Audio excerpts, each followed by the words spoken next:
Did you start recording? Not yet. Are you still playing Fire Emblem Heroes or something? Yep. What's that Not game anymore. looking like? Uh, There was just the it's anniversary that was last month or something. yeah, it's How old is that game pretty. already? So I've been playing for 7 going on 8 years now. Same. And it's kind of in a tough spot just because there's a lot. It's like the power creep is getting exponentially worse, and then Oh man. that amount of power creep makes the complexity of the game way worse. So it's pretty difficult to deal with a lot of the new units, even with old units that you were able to build up. No, yeah. Or it's the same problem. We had the gotcha episode. No, yeah, that's true. It's going through the Well, because same like the thing. anniversary event came out, it's like, look at all these fucking banners you get so much for free. I'm like, I don't think that Yeah, helps that much when all those units suck no, ass in the modern day. exactly. And they didn't even give us things. It was just like one free summon. So it's like, okay, cool. What am I gonna do with But this? well, it's one free summon per banner, but there's like 50 fucking banners in the whole thing, so it's like a lot of Yeah, summons, but they're there's a lot still of free overall summons. meaningless because it's like Right. they don't the impact of each They're character not. is so Yeah. little in the in the Yeah. context of the modern experience. But that's a video game, and that's not supposed to be talked about until the video game section. What's going on? This podcast is breaking apart. We're falling apart into ruins. We need order, Peter, and there's no better way to order it than in the original way that we ordered things. Because obviously, if we do things the first time, we have to repeat them the second time. There can't be any messing around like, oh, we fix our mistakes if there are any. And we noticed them and we're like, all right, now we're going to change things around. No, whatever was established the first time around is going to be what continues into the abyss that will be this YouTube channel into time indefinite or whatever.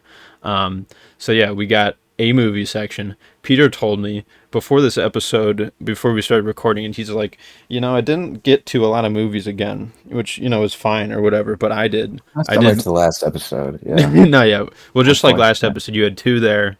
I think you have two again here, sort of thing.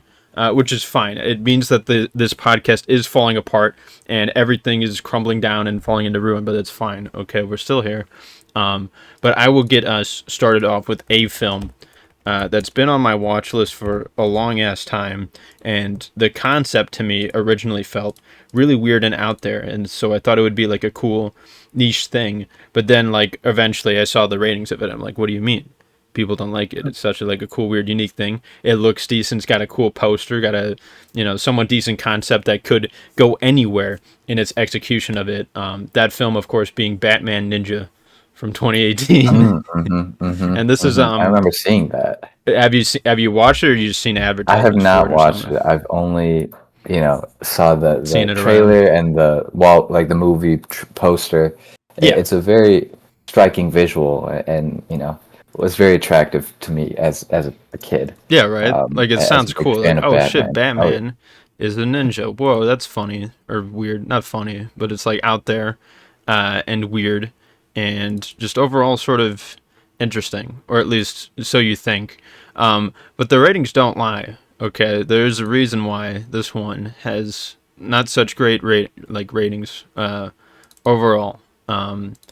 Yeah, it's just strange, and it sits in this sort of awkward spot, I guess, where it's like it's probably maybe more so for like comic book fans overall rather than casual fan audience members, because it's got like the whole, like, there's like the four Robins where you got Nightwing, Red Robin, Red Hood, not in that order, and then Bruce Wayne's son, whatever, what's his name? Damian Wayne. Damien, thank you, Hmm. as Robin. And it's like, it's not like a super complicated thing to understand the fact that there's four Robins, but like that idea explored in a number of the comics hasn't really been explored in like the main like live action films at all, really. Nope.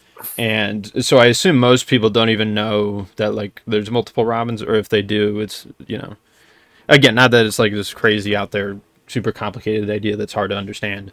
But like all of them are in this, and I mean, basically the whole thing is just like it feels like a big filler episode of like sort of like a what if scenario of like the Batman crew and villains get like isekai'd into like a feudal Japan type of thing.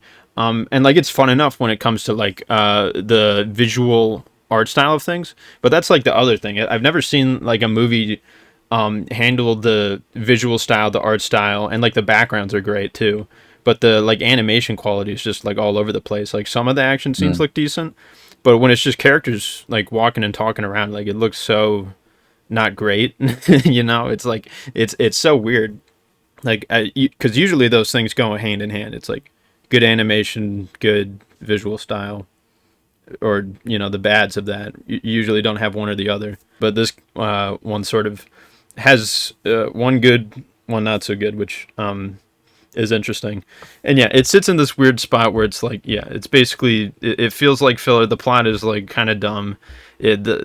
You probably require at least a little bit like higher tiered slightly like knowledge of Batman, just slightly beyond like the live action films or something.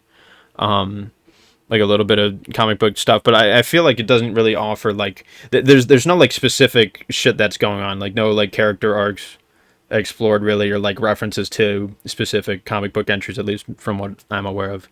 Because I feel like that would be the thing that would maybe make this stand out, or just like it would justify its existence a little bit more if it was more of like weird, interesting spin-off film to like an existing comic book series, which it might have been at the time, but there's like nothing really tying it back to like whatever main overall story of like the stuff, because like you know like each villain in this, there's nothing like specific to them that would lean them into being like from a, again, like because comic books there's Specific arc or whatever. yeah, Yeah. exactly, like, and they're, you know, comic books, they're made by a lot of people, a lot of different people over time, and like there's nothing, and over time through those different people working on them, there's going to be different arcs that the characters go through. Some of them are very similar to other arcs that the same characters go through, but it's like a different universe or whatever. However, the newer authors decide to justify it, or not justify it, and just be like, this is just the way it is now.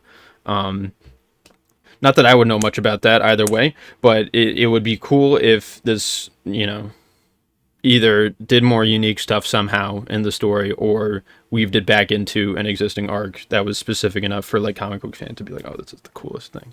You know what I mean? Rather than just Hmm. sitting in this no man's land, like not for the casuals, not even really for comic book fans either, even though it sort of is, but it's just like it's not great. I've heard similar things about it. As much as like as you said, the visual style and the art direction of the animation looks really cool It is. and was very striking for me to like be interested in when I first saw it.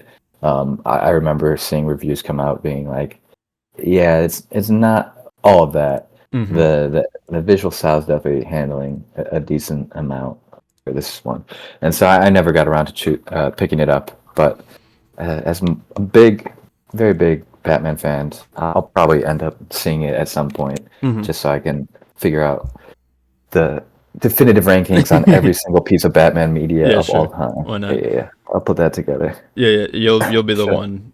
Nobody has ever done that before. Definitely, we'll be the first. No one. Um, yeah, I'd say like you know it's worth checking out because it's only, first of all, it's only 90 minutes long, I think, or Mhm. something, or less, 85 minutes, so more like 80 probably with the credits. Um, so yeah, if you are a Batman fan, it's probably worth checking out for a little bit of fan service of like, let's see the dudes in like an alternate universe type of thing, or there's like an alternate location and time from like what Mhm. they're used to. But like, yeah, it sure is a thing. Is my summary of it. All right. One of the movies that I checked out, one of two, on my end, was the new film from director Osgood Perkins called The Monkey. And this is an adaptation of a Stephen King short story. Um, I find myself to be a fan of Stephen King. I've read his Dark Tower series and a few of his other books. I love a lot of the movies that his books have gone on to spawn. And this one I thought was a solid one. It's a pretty funny horror movie, very kind of dark and sardonic and like black humor throughout the entire movie. It's about fathers absent fathers in particular, which was very funny because there's a lot of themes about deadbeats. And as I was watching the movie, I'm like, do you think Stephen King maybe had a father that maybe didn't love him? And lo and behold, you look that up. That seems to be the case. And so it all seems kind of funny in the depiction of these themes. It's solid. Beyond that, I think the performances are all pretty funny. They help you kind of get settled in the movie because it's hard to know if you're supposed to be laughing at the kills or not. But with the performances, it's a lot easier to kind of buy into the humor. It's not really impressive beyond that. I think the gore is pretty solid, kind of weird and off-putting, but in like a very like obscene and extra way, which helps to lend to the humor. But beyond that, the story is kind of not that unique, and you can kind of see where things are going. It's definitely makes sense that it was a short story from King, and it doesn't really have a ton of depth beyond the humor and the kills. But it's an enjoyable time if you want to kind of laugh at a goofy kind of horror movie, in some elements of a slasher film, but without the actual monster. It's more of like a weird kind of mechanical monkey that acts as a sort of monkey's paw. But that's really all I have to say about it, honestly. It was solid. I would recommend it, but just know what you're getting into. It's not super profound. It's not one of King's best works, but it's an enjoyable time. And if you're looking for like a kind of a movie to scare you or spook you, this is probably a good, unoffensive pick to choose. Okay. So I don't get it. The monkey goes around killing people somehow. The like little toy thing. Monkey just, if you wind it up, it kills someone somewhere Okay. for some reason. It is, the themes about the monkey representing life, and people just die, and that's what Life is a happens. monkey. And it's not something that you can control, or because there are characters that would like to use the monkey for their own ends, but it seems like it's just a evil manifestation of the devil, and or just dark mirror to life, where if you wind it up, then things will happen. Shit People goes die, down. but it's hard to really give things a rhyme or reason. Okay. Well, interesting. I don't know if I'll check it out, but I forgot that this dude is the same dude who did the long legs thing, which was had pretty mixed Did you ever get reviews. to check that out? No, I never saw it. I just added it because I guess I didn't for some reason. Yeah, Have that on my I watch list. I enjoyed that movie more so than this one. I Okay. understand people were a bit split on the movie, just because it seems very, I guess, indebted to their homages. A lot of Fincher, Seven influence, and other kind of Zodiac stuff. But So people I who were like thought fans of those were thinking it's ripping it off or something. yeah, and not as good, which I agree. It's not Fincher, but I think he did a really good job of creating suspense and keeping things tense, without doing things that are necessarily like loud or in your face scary, which I'm usually not a fan of. This one, Long Legs, I'm talking about now, is something I would recommend. Okay, cool. Next up, I have this anime film called The Girl Who Leapt Through Time, which comes from 2006. Who's the director on this? Mamoru Hosoda. I haven't seen any of his other shit except for Summer War. Oh, he directed one of the One Piece movies. There's like a bunch of One Piece movies. There's like a dozen of them or more. The best one was this one, Baron Omatsuri and the Secret Island. That one slaps. He directed this one. Okay, cool. Yeah. Anyways, The Girl Who Leapt Through Time is a time travel story which it treats its time travelness very lightly. It doesn't like establish like I mean, so basically she I mean, it's in the title. She leaps through time. She leaps Hmm. through time. Japan loves these phrases, these long ass phrases as the title of the film. It's like one or two words is not good enough for them. They need to come up with almost entire sentences for the titles of their stories, which I'm fine with. Whatever. And the title of this one, it basically, it says it out in the movie poster. Also, it shows the protagonist leaping.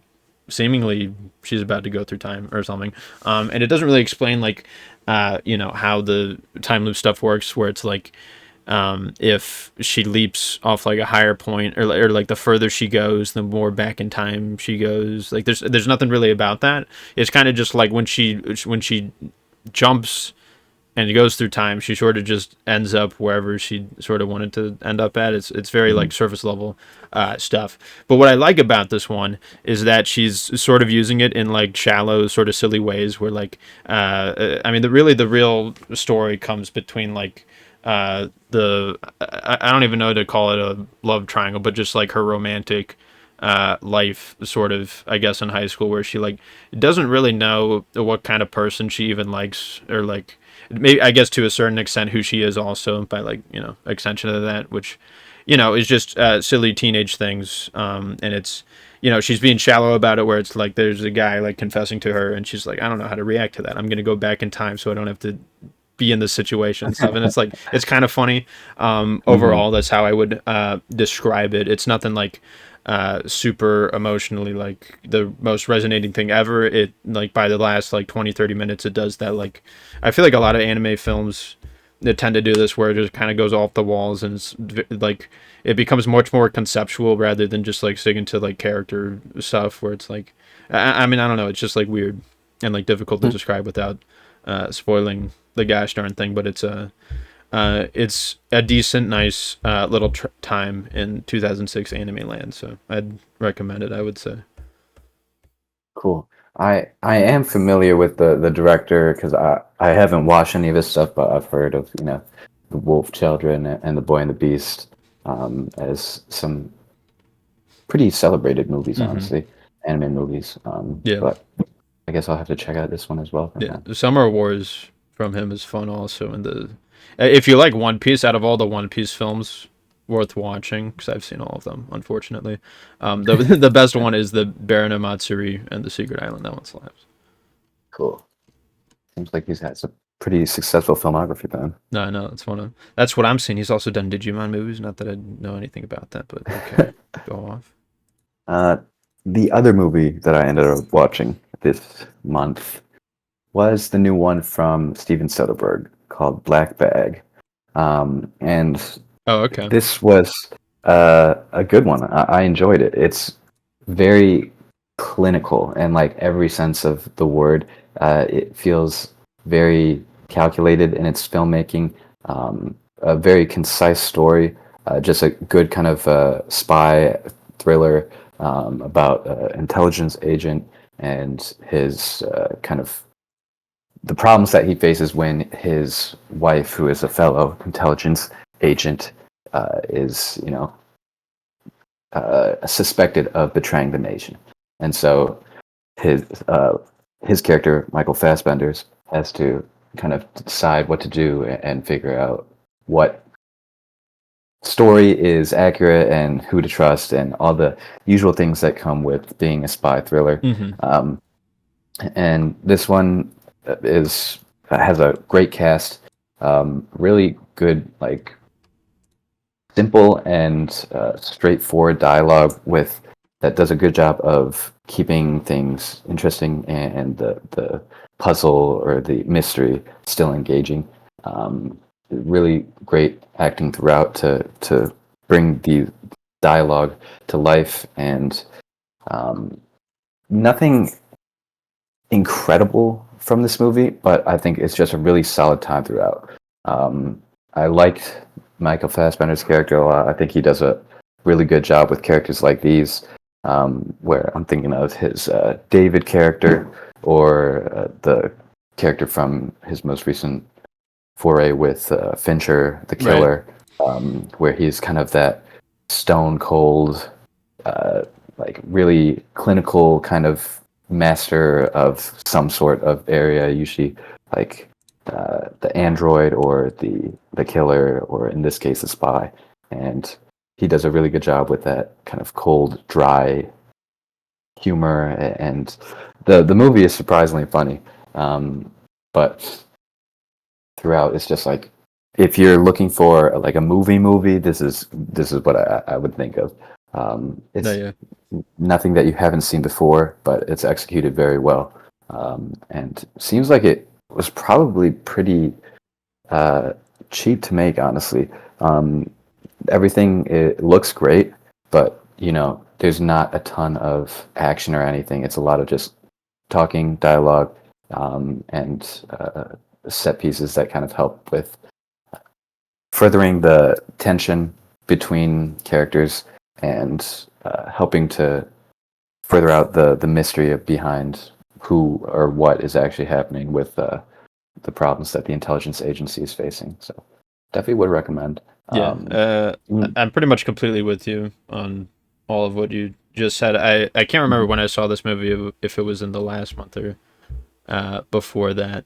But yeah, I just remember it being like super solid on like sort of all fronts without necessarily standing out too much from like the crowd, or like I don't know, films in general, of it being like the Yeah. greatest, coolest thing ever. But it is, yeah, like you said, very well rounded in like the acting, writing, the story, and yeah, like the Hmm. main mystery is fun, and like the lead character dynamics, I would say, are quite enjoyable. And Steven Soderbergh is a pretty cool, interesting director. Yeah, Who's very made, talented. yeah, He has like a sort of, he definitely has a distinctive style to his directing, and it's hard to really pin down. There are certain uh, directors that I think have a more apparent uh, style behind their direction, but with Soderbergh, it's more about like the the pace of the movie and the editing, and how everything flows together is kind of where he finds his success. But this isn't one of my favorites of his, I would say, but that's because he has a ton of great movies yeah. under his belt. So it's hard to compare to his Ocean's 11, obviously, or whatever else. hmm Yeah, again, I'm right with you there on your take on the man behind the thing. Anyways, I saw a film that was released this year, and it was one of the greatest, most definitely from all time, probably in the history of filmmaking in general. It is a culmination of all of the best aspects of the film industry, in addition to the gaming one, because this is a video game film. It's an adaptation of a video game with seemingly no existing story. It's one that Peter talked about here on the podcast, I think last time. And you didn't like it then, but I like it even less. And that one is a Minecraft movie. Oh I yeah. hate this abomination. It's one of the worst things I think I've ever seen in my entire life, and I've seen 2,700 summon films. Hmm. And I hate this and sort of everything it stands for. It looks fucking god awful. Everything is green screen to shit. The lighting in pretty much every scene just looks completely off. Like even in scenes, like very basic scenes where they're just like in a cul-de-sac in the real world, like the whole thing looks fake. Every time Jack Black is on screen, he looks like he just walked on set, like coming from the gym or something, and got like 5 minutes of makeup, and like, okay, now you remember the script, and he's like, no, I'll just fucking wing it, man. I'll just make up all the lines and shit. And like that's the fucked up thing. Like whenever his character is on screen, it's like the most entertaining point of the movie. Like whenever the focus is on any of the other characters, like people can't see me right now, but I'm using quotation marks, characters. Whenever the scene is on any other characters, I'm just like, this is so boring. It's like so boring. But when it's like Jack Black doing that, like, I am Steve, and this is my diamond pickaxe, or like shit like that. It's like it's entertaining, because it feels like a sort of glorified, hyper expensive version of like one of his YouTube videos he would upload on like the Jablinski Games YouTube channel. I don't know if you're aware of what that is, but like I forgot he did that, but yeah, I remember I think hearing it was about during it. That's COVID. for He was sure. like bored, so he's like, I'm gonna Yeah. start a fucking YouTube channel and just like do random shit on that. And like if this was all that was, like he had a collab with Minecraft or something. It was like an hour long video of him and like his sons or like whatever random friends, just like doing some sort of Minecraft themes like goofy ass video, then like whatever. But when you got all this like billions or however many dollars being poured into this hunk of shit, it's like it's just annoying. The humor is non-existent. Like you said last time, there was that they used the phrase "unalive." I wanted to unalive myself when I heard that. Haha, that was so relatable. Yeah, Jason Momoa. He what's the term when you play a character in one film, you do it in another. As a character actor, or Well, when like a character comes back into don't- they like exist in a previous story and they come back. Peter, you're supposed to know I'm these phrases. sorry, I forgot. I'm letting you Anyways, down. he's basically playing the same character he played in Fast X or whichever fucking Fast and Furious movie he was Mhm. in, where he's like wearing these fun flamboyant outfits and painted nails and stuff, and it's like. But the character in that film was already like so out of place and like it just so stupid. And in this, it's I mean basically the same shit. It can be attributed to whatever character he's playing in Yeah. this. And then everybody else, it's like it's so meaningless. Like it feels like it's written by AI. Like the fucking scenes where it's like the boy and the like kid and his sister like have like the smallest little debate over like what it doesn't even fucking matter. And like the scene just keeps fucking carrying on. Like it's supposed to be. It seems like it's supposed to be like imitating like imitating is the key word here because it's not like a real fucking like original thing, which again ties into the theme of like originality and creativity. It's like such bullshit. Like to tie in those themes to this, like, are you kidding me? Are you butt Yeah. fucking me in the ass right now? Shut up. Like, oh yeah, creativity is such an important thing in a Minecraft Yeah, movie. well, you got this shit, man. Mhm. And like the scene is supposed to be imitating like some sort of Fallout scene between the characters who like each other, whatever. They're like arguing over something. And it doesn't like As it even happens in it. every Yeah, movie. it happens in Mhm. every movie, and it doesn't like in this. In other movies, it barely even matters at all. But in this, it matters even less because it's just those like 2 lines or 3 lines or whatever right there.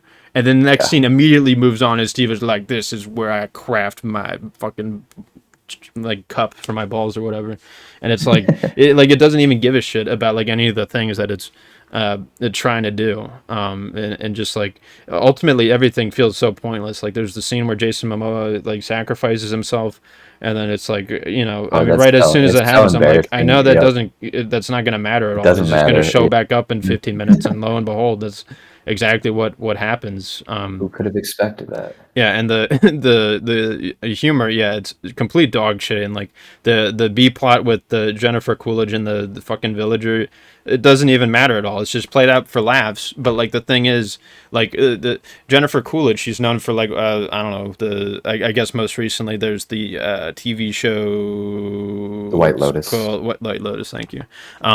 Which I haven't seen that, but like most people probably know her from like the American Pie films, and those came out in like the '90s, like like the millennials or whatever like that, and the I don't know the 40-year-olds or 50-year-olds probably remember that shit being a thing. But like a random kid watching this in the theater is gonna have no idea like who she is because I feel like it relies just on her being an existing person who has been in a film or a set of films that are considered to be funny, even though the American Pie movies suck. Also, not as bad as this one though. And like there's just really nothing to it. Like it's just complete dog shit. Like the whole thing, but also specifically the Villager and Jennifer Coolidge epic romance scenes. That it like you would think that a B plot would come back and like matter at least somewhat to the main plot in some way, which it doesn't at all. There's like a post credit scene or with it or whatever that like doesn't matter at all. Or like maybe if it doesn't directly impact the A plot, maybe it would have some sort of thematic ties to the A plot to either like counteract it or support it in some way or something. But no, it just exists for the people like they thought it would be funny or something. Like the AI is like, what'll be funny? An Yeah, epic Jennifer Coolidge fucks a villager or something. It's like the villager's like a CGI thing. That would be funny. No, it's not. Yeah, None of this is the funny. focus groups all said this was the best part of the movie. So we gotta keep it in. It's like, okay, but Is that a real quote or is you just saying that? no, but I could believe I it can though. imagine I could that's, believe you know, they were that like happened. that was awesome. I love it when the villager was like her to her, and she was like she like figured out an entire phrase based on just a single her. Like she just derived an entire like it made up the conversation, whatever. Anyways, yeah, this shit was piss, and I hated it, and I want to I don't know. I wish it didn't exist, I guess, but also it does, so I have to live with that. Yeah. Aren't you glad you got to watch it so you can have an educated position on the movie No, exactly. instead of just watching or reading 1,000 articles about teenage boys throwing shit in the theater and yelling chicken jockey? Oh yeah, that's a whole other aspect to it. To the fucking actual like Yeah, when it like was initially released and people were like freaking out about it, and the chicken jockeys and the popcorn and just bringing real life chickens into the thing. That's cool. We got to bring that. We got to figure out a way to make movie theaters more interactive. The kids don't like going to movie theaters because it's overpriced and it's so boring, and they just watch it at and home. it's so long. And like it's you like can't just like you just need to make what are like we the movie doing? theater like everybody's home, and like they just treat it like home, and you just like give a bunch of food Exactly. and you just throw it all over the place. Because that's what you do when you're home. And like you have real life chickens at home, so you put chickens in the theaters. Or like, it doesn't have to be chickens every time. It could be some other animal more related to the film. Like if there's like if you're watching Rams, that indie art house film from like 2018 or whatever, bring real live Rams in there. That'll be fun and interactive. And like bring people there. It's like you don't want to watch Rams in your home. You want to watch Rams in a theater with real Rams. That'd be so immersive and awesome. It would be like you're in Ireland or whatever the fuck they actually are, like Norway or something. Or Iceland, I don't It's remember. like the thing of the summer. You don't get it. It's like Bro. this is the movie theater experience. It has to be a unique event, otherwise people just won't watch it. It has to be the Barbenheimer. It has to be a Oh my god. Minecraft movie. And then, well, I was going to say zero people will work in movie theaters, but just in a few years we can replace the people who work there with robots, surely, or the robots will replace our jobs. So we're forced It'll be to fun. work in movie theaters, you know, Mm. like the Mhm. people rather than the robots are working in the movie theaters and people are out making films. It's going to be the other way around, where the robots are making the films, and we're cleaning up the poop corn. From the people who look at the stuff. So yeah, that's the future. Right. That's the dark future of our twisted reality. Not to spoil what the future becomes. I'm just saying, like, when we give these takes, we're trying to give also a perspective of like how we would feel if we lived in the modern times. Modern times is in the whatever time the Of course. person Yes. listening to this video is currently living in, rather than our own, because we don't want to spoil what does or does not occur, even though we pretty much know all of it. Can't affect the timelines. Yeah, I'm at the point though. I don't know about you, but I'm trying to avoid like future like events that like I could have access or like resources to like read about until like the like year we're equated to like will actually pass us. It's a lot easier that way because Yeah. there's less There's like less confusion problems of you like have less times to I get figure out. flub Yeah. like exactly the fucking 60th president. Oh shit, I wasn't supposed to say My that. bad. Oh, whoopsies. No, yeah, that'll help. But anyways, are you out of stuff? That was the only stuff I you am saw. out of movies to watch that I have watched in Peter, the you better future. make up for this shit in the future sections, man. This is looking grim. Only two It films in the is. entire fucking month, dude. This is I not looking would. I good. Who knows? Maybe I'll just stop watching movies Oh altogether. my I god. won't watch any. No more. No more movies for This my movie podcast is consumption. over. Is basically what that means in other words. Anyways, I saw this other one, which is a documentary from Martin Scorsese. He's done a couple of these. Usually they focus on music stuff because I don't know, he likes that or something. This one was No Direction Home: Bob Dylan. And it basically is a documentary version of what the biopic from him, whatever that was called, very similar. It was a different lyric from the same song. What was it called? The movie that just came out for Bob Dylan. Yeah, that I talked about earlier. Yeah, yeah. I tried to think of it. Timothy Chalamet. Oh Yeah. yeah, that one. Why am I blanking? That's it. Oh god, here I go. Bob Dylan movie. Complete unknown. Wow. That's it. Yeah. No Direction Home is basically a documentary version of a complete unknown. Mhm. Like, I mean, the titles of them are confusing because again, they come from different lines within the same song, so they like rhyme and have the same syllables or whatever. Anyways, this one overall, I got a lot more out of than the biopic.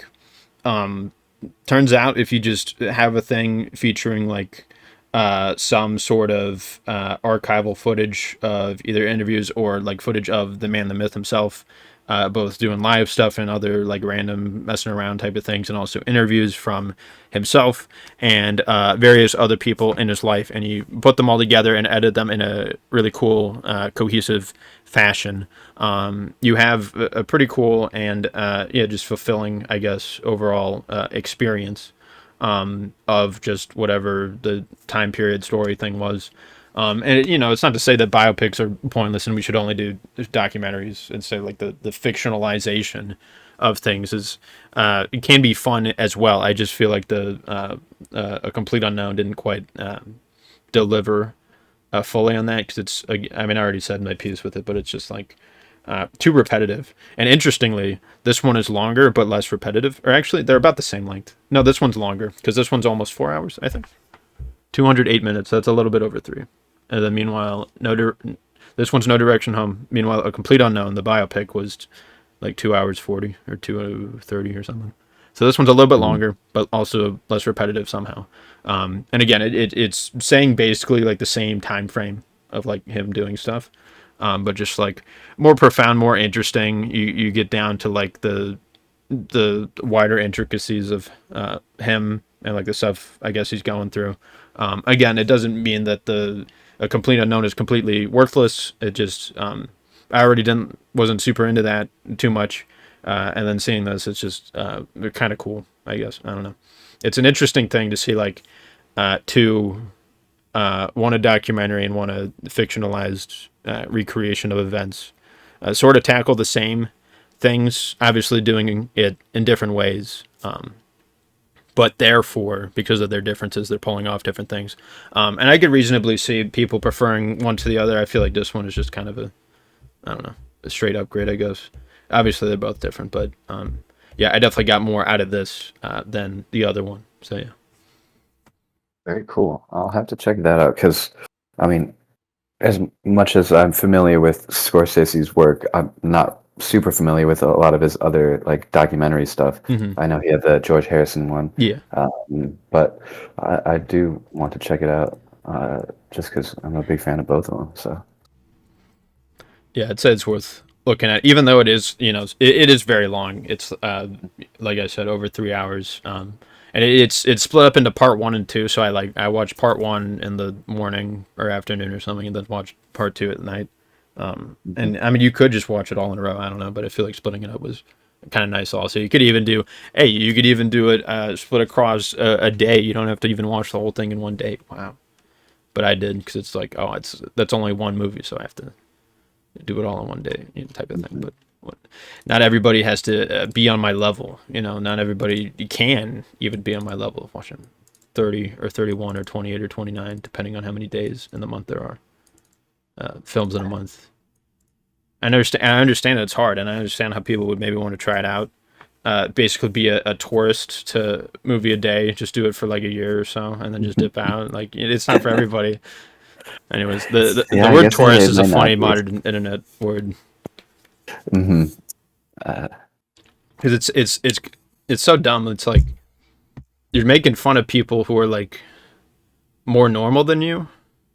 like who probably have lives like stronger than you. Like, I feel it most specifically, or I hear it most specifically, I think in gacha games, where it's like, oh, you don't do all the fucking in-game content, you don't fucking do every single event, log in every day, you're a tourist. It's like, yeah, you're not making fun of them, you're just admitting that they have a bigger life than yours, maybe. I don't know. It's like a more fulfilling one, perhaps. Yeah, exactly. It's like a weird thing to as bound to the whims of a gambling mechanic. It's a funny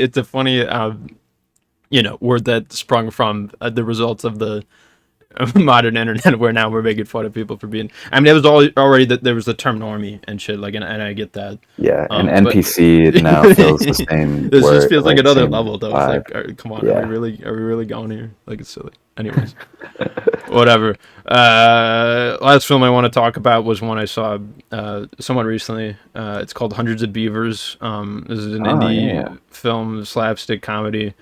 about a dude who has to what is it? Is he kill or trap? I guess is the technical term. He has to trap hundreds of beavers. And this is the funniest movie I've seen in a long time. It's a slapstick comedy, but it's very smart about its comedy and its setups and punchlines and how jokes often don't just exist one time and they'll like come back and be interweaved in like fun and different and interesting ways. It's not the type of movie that'll like fucking change your life. Maybe honestly, it might. I shouldn't even say that. I feel like it goes beyond what a typical comedy film I feel like is capable of doing. Where like by the end, I was like, holy shit. That was the coolest thing I've ever seen. Rather than it just well that was funny or sometimes. This was pretty much nonstop, funny and enjoyable and entertaining, and it has a very unique, interesting, fun, visual style, and it's on a pretty tight budget too. It's pretty, I guess, indie would be the way to Very much so. describe it. And yeah, it's cool overall. I know you've seen it, right? Yeah.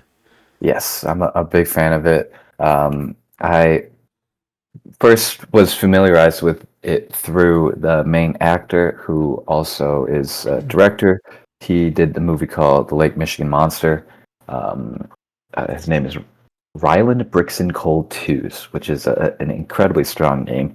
But he did a great job in that movie, both acting and directing, and probably more, honestly. I wouldn't be surprised if he worked on writing as well. But that was a very fun, low budget film in line with 100 Beavers. And while Hundreds of Beavers probably got more recognition, and I know it got picked up by a movie, I think, or was at least shown on that streaming service. The first one, Lake Michigan Monster, is one that I would recommend if you at all like that kind of style. Yeah, I put that of one this on there. really, yeah, it's a very interesting kind of. I guess it's a style as well as a way to get around budget restrictions. Things are very kind of cheap and like kind of built as toys or however else it's easier to depict than getting things one-to-one or real life. But it works especially well when you're doing things with comedy, and I think they utilize that extremely well in both movies. Hundreds of Beavers I do think is stronger. I think I really like the lack of dialogue basically throughout the entire movie. Yeah. It's I mean, much more they're like almost like video game Looney characters. Tunes kind It of sort of thing. feels like. Yeah, or cartoons. Yeah, Very it's more fun, and animated. yeah, but I do get the video game kind of You give video game vibes when he's at association. the Yeah, shop with the merchant, and it's like exactly. it almost And it's it like, felt the music almost was like the Ocarina of Time, like and you shop go to your theme. map, and you go from That's true. location to location, trying to get as many beavers as you can out of those locations through various ingenious or less than genius ways. But I Ingenious and think, out genius. How about that? I think that's probably how Hey. English is meant to be used. But yeah, couldn't say enough good things about it. Very excited to see whatever this team and whoever, the minds behind these movies get to do next, because I hope with maybe more eyes on them and more support that they'll be able to do even better things. Yeah. Yeah, this one slapped 2022, so I mean it's not a massively long time ago, but yeah, I'm looking forward to future things existing and being in the works and whatnot. So yeah, would recommend. So yeah. All right, onward to the TV shows. I got nothing. There is a new anime season going on, but I've only seen the first episode of a couple of them, so I'll save talking about them for later. Yeah, nothing on my end. Nothing that I'm even really that interested yet. So we'll skip and go on to video games, which I can lead this off. Okay. Because I've had a game that I played a while ago now, and I've been meaning to talk about it because I enjoyed it so much. And that would be the game Expedition 33 by The developers, Sandfall Interactive. Um, I guess the full title is Clair Obscure Expedition 33, Mm-hmm. and you know, people like to cut off the beginning of the title, but it is a title that adds to the themes and the wider story of the game. Um, and you know, those kind of details are just to illustrate how much I really enjoy this game. It's been getting a lot of hype and celebration throughout, you know, the wider world, honestly, as a cool uh, turn-based game that is actually fun to play. Because I know there's a lot of people who have their struggles with getting into turn-based games for whatever reason. But this game and Baldur's Gate 3, I would say, are kind of teaching the normie or the tourist game uh, audience the appeal to these sorts of turn-based games. And you know, what can I say? Everything that has been said about this game is correct. I think it's, you know, a masterpiece or damn close to it. I was really struggling between giving it like a 9 or a 10 out of 10. I think it's a 9 because I do have certain problems with it, but it's mostly comes down to the problems I have with certain quality of life things that I would expect from like a game that would be a masterpiece. But a lot of those games are created by, you know, AAA studios that have hundreds of people working on the game. Mm-hmm. And this was made by a studio that this is their first time making a game. For a lot of the people involved, and it's the first game that they've released as a studio, and it's just exceptionally impressive. The quality that is seen throughout this game, in terms of its animation, art design, story, voice acting, combat systems, progression systems, everything is excellent to fantastic to perfect. I'd say there's very little I disliked about the game. It would probably be easier for me to explain what I disliked, so I'll do that. I think I had certain problems with exploration. There's not really a mini map at all in certain, you know, the levels that are, I guess, dungeons or however you described those kind of levels in an overworld. And that can be a little frustrating when you're trying to like 100% it or completionist run it like I did, where I'm trying to pick up every item in the world or whatever. And so trying to find all those items can be a bit of a hassle without a minimap. There are also certain issues that I had with UI and menu stuff not being as polished as I would expect. Like there's no easy way to search through some of the items that you'll pick up that are called pictos, which are used for, you know, perks and all of the things that go into character building. And so not being able to search through those is pretty frustrating, especially as you get towards the end of the game when you have like hundreds of those pictos. So trying to figure out which one you want to put on your character can be a bit of hassle there. But really, that's where my complaints end, I would say, throughout the entire game. I think it's just incredibly solid. It's a surprisingly, you know, substantial game. It's not short. It's took me about 60 hours to get through it. And really, I would recommend that if you're at all interested in a narrative game, to pick this up, because I think the story is one of the best I've ever played. I put it up there with Red Dead 2 and the quality of the writing as well as the overall narrative that you get to take part of. All of the characters are fantastic. The crew is great. Have a ton of nuance and, you know, builds into the themes that are being explored throughout the entire game. Combat is a ton of fun. There's that blend of turn-based stuff where your actions as the character in the party are all turn-based, and you get to, you know, set up combos or whatever as you normally do in a JRPG style game. But then on the enemy's turn, they attack you with certain combos that you have to be able to memorize, because they're coming at you and you have to either dodge or parry in order to deal with these, which is a lot of fun because it's that real time action that is taking place within a turn-based system, and it makes it very engaging. I know it's not the first time it's ever been done, but it's extremely polished here. Um, Makes it feel like very engaging, as I said, because you can just never spec into health if you want, and you can have a team full of glass cannons that if you can parry every attack the enemy will throw at you, you'll never take any damage. So you can just fully go into a glass cannon build and just nuke your enemies while always avoiding damage. And you can do the opposite where you fully spec into vitality or health or whatever, and you can just create absolute tanks that utilize healing to out heal or out survive their opponents. There's a ton of freedom, and that's really one of the aspects that I enjoyed the most outside of the story and the characters.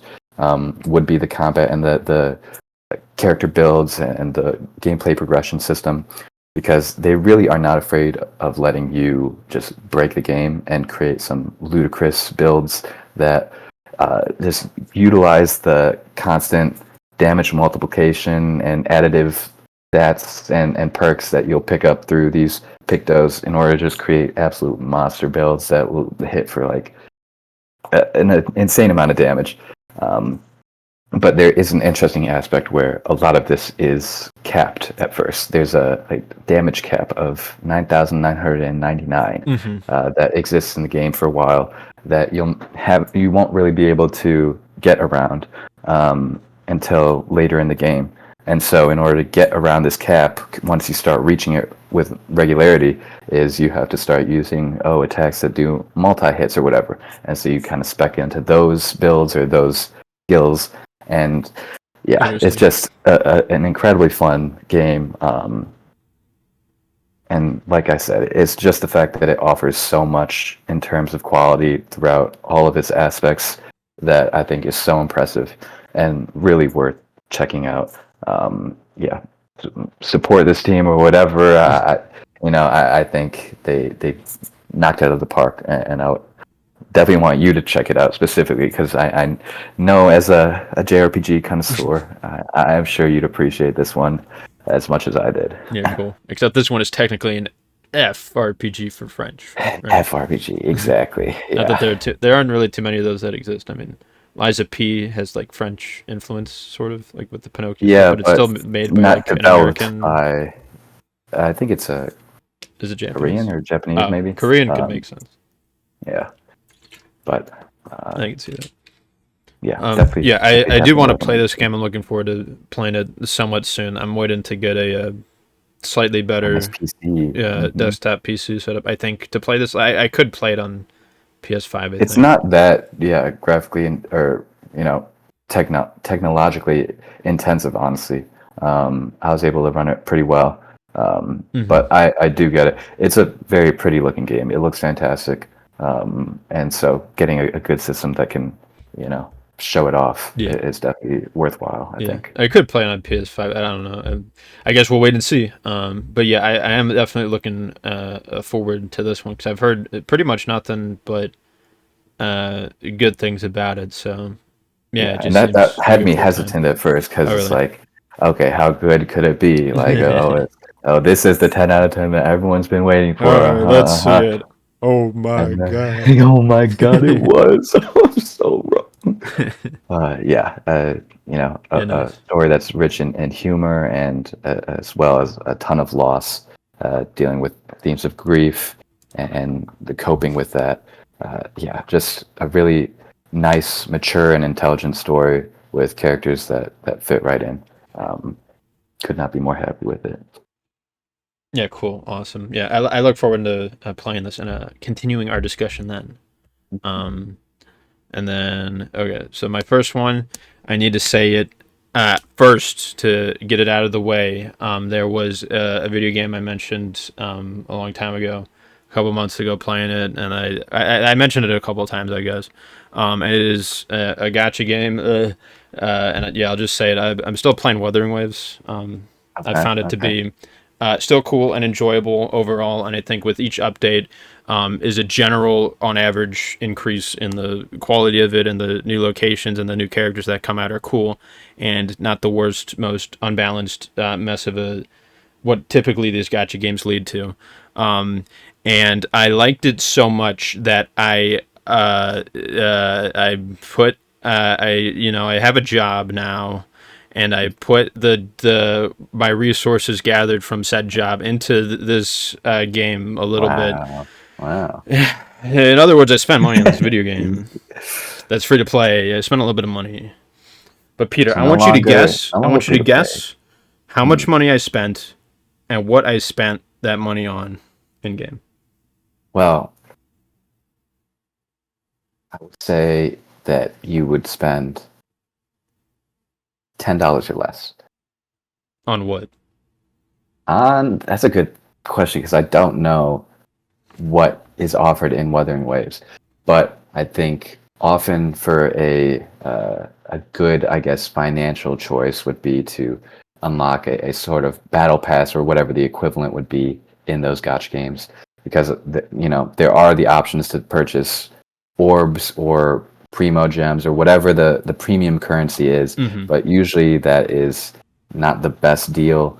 Sometimes there will be deals for those, but often it's a better case to either do a battle pass or whatever the equivalent is, or whatever deal that the company has cooked up for either an event or sometimes like a seasonal thing. Mm-hmm. So that those are my takes on what I would think you would. Yeah.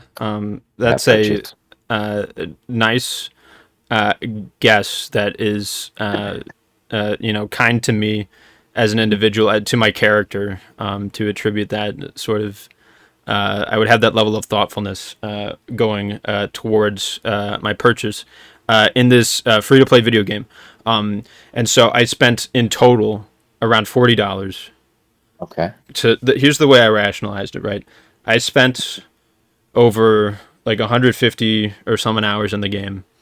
I'm coming back to it pretty much every day. I mean, maybe there's a day or two I skip because it's like, whatever.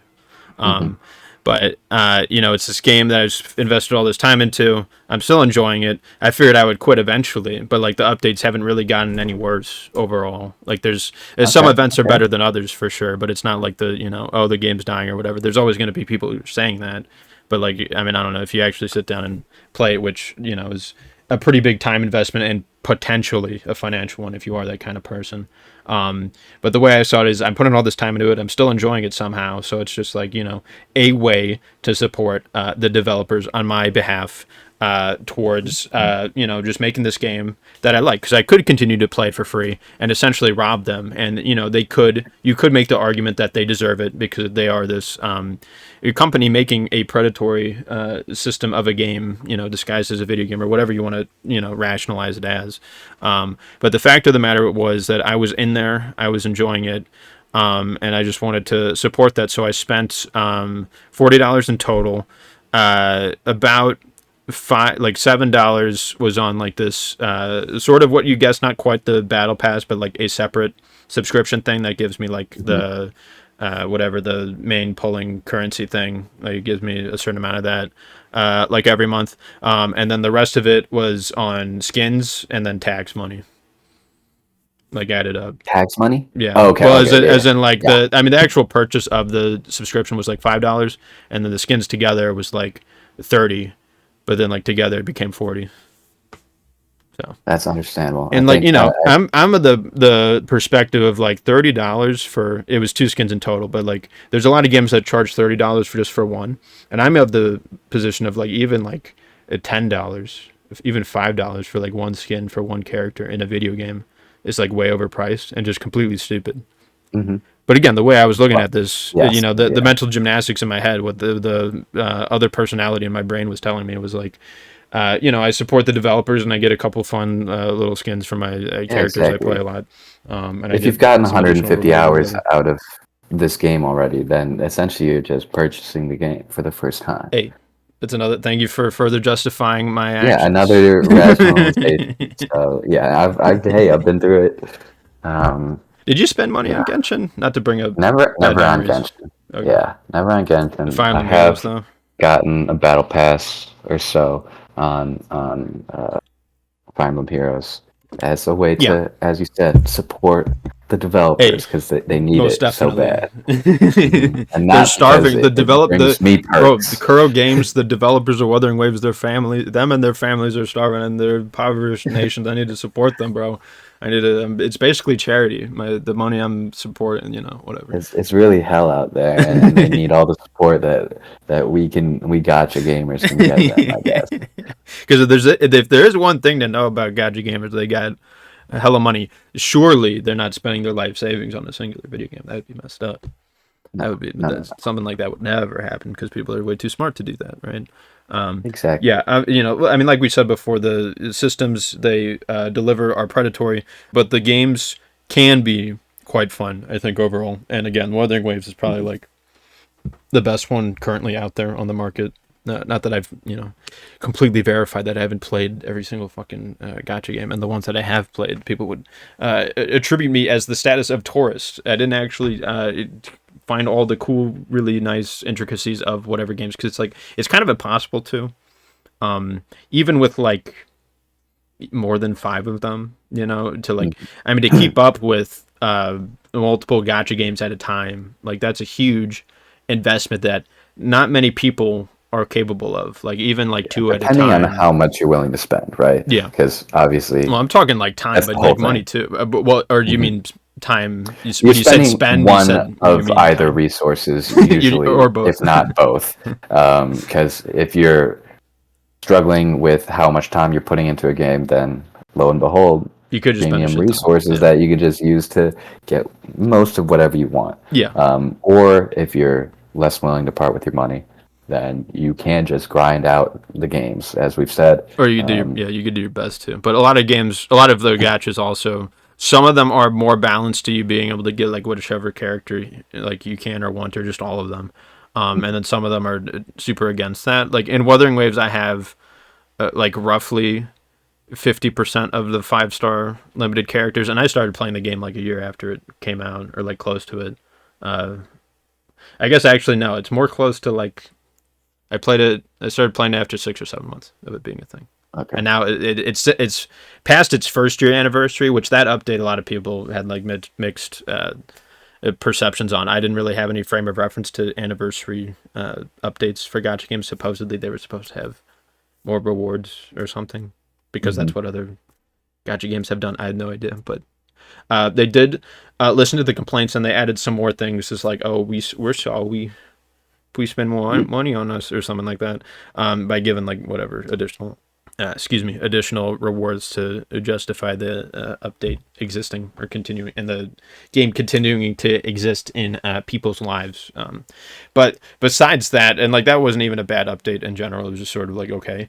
But like since then, there's been still cool stuff being released into the game, and I can't believe I'm sitting here saying all that. I've never been this into a gacha video game before. Yeah, never as invested as with this one. Yeah.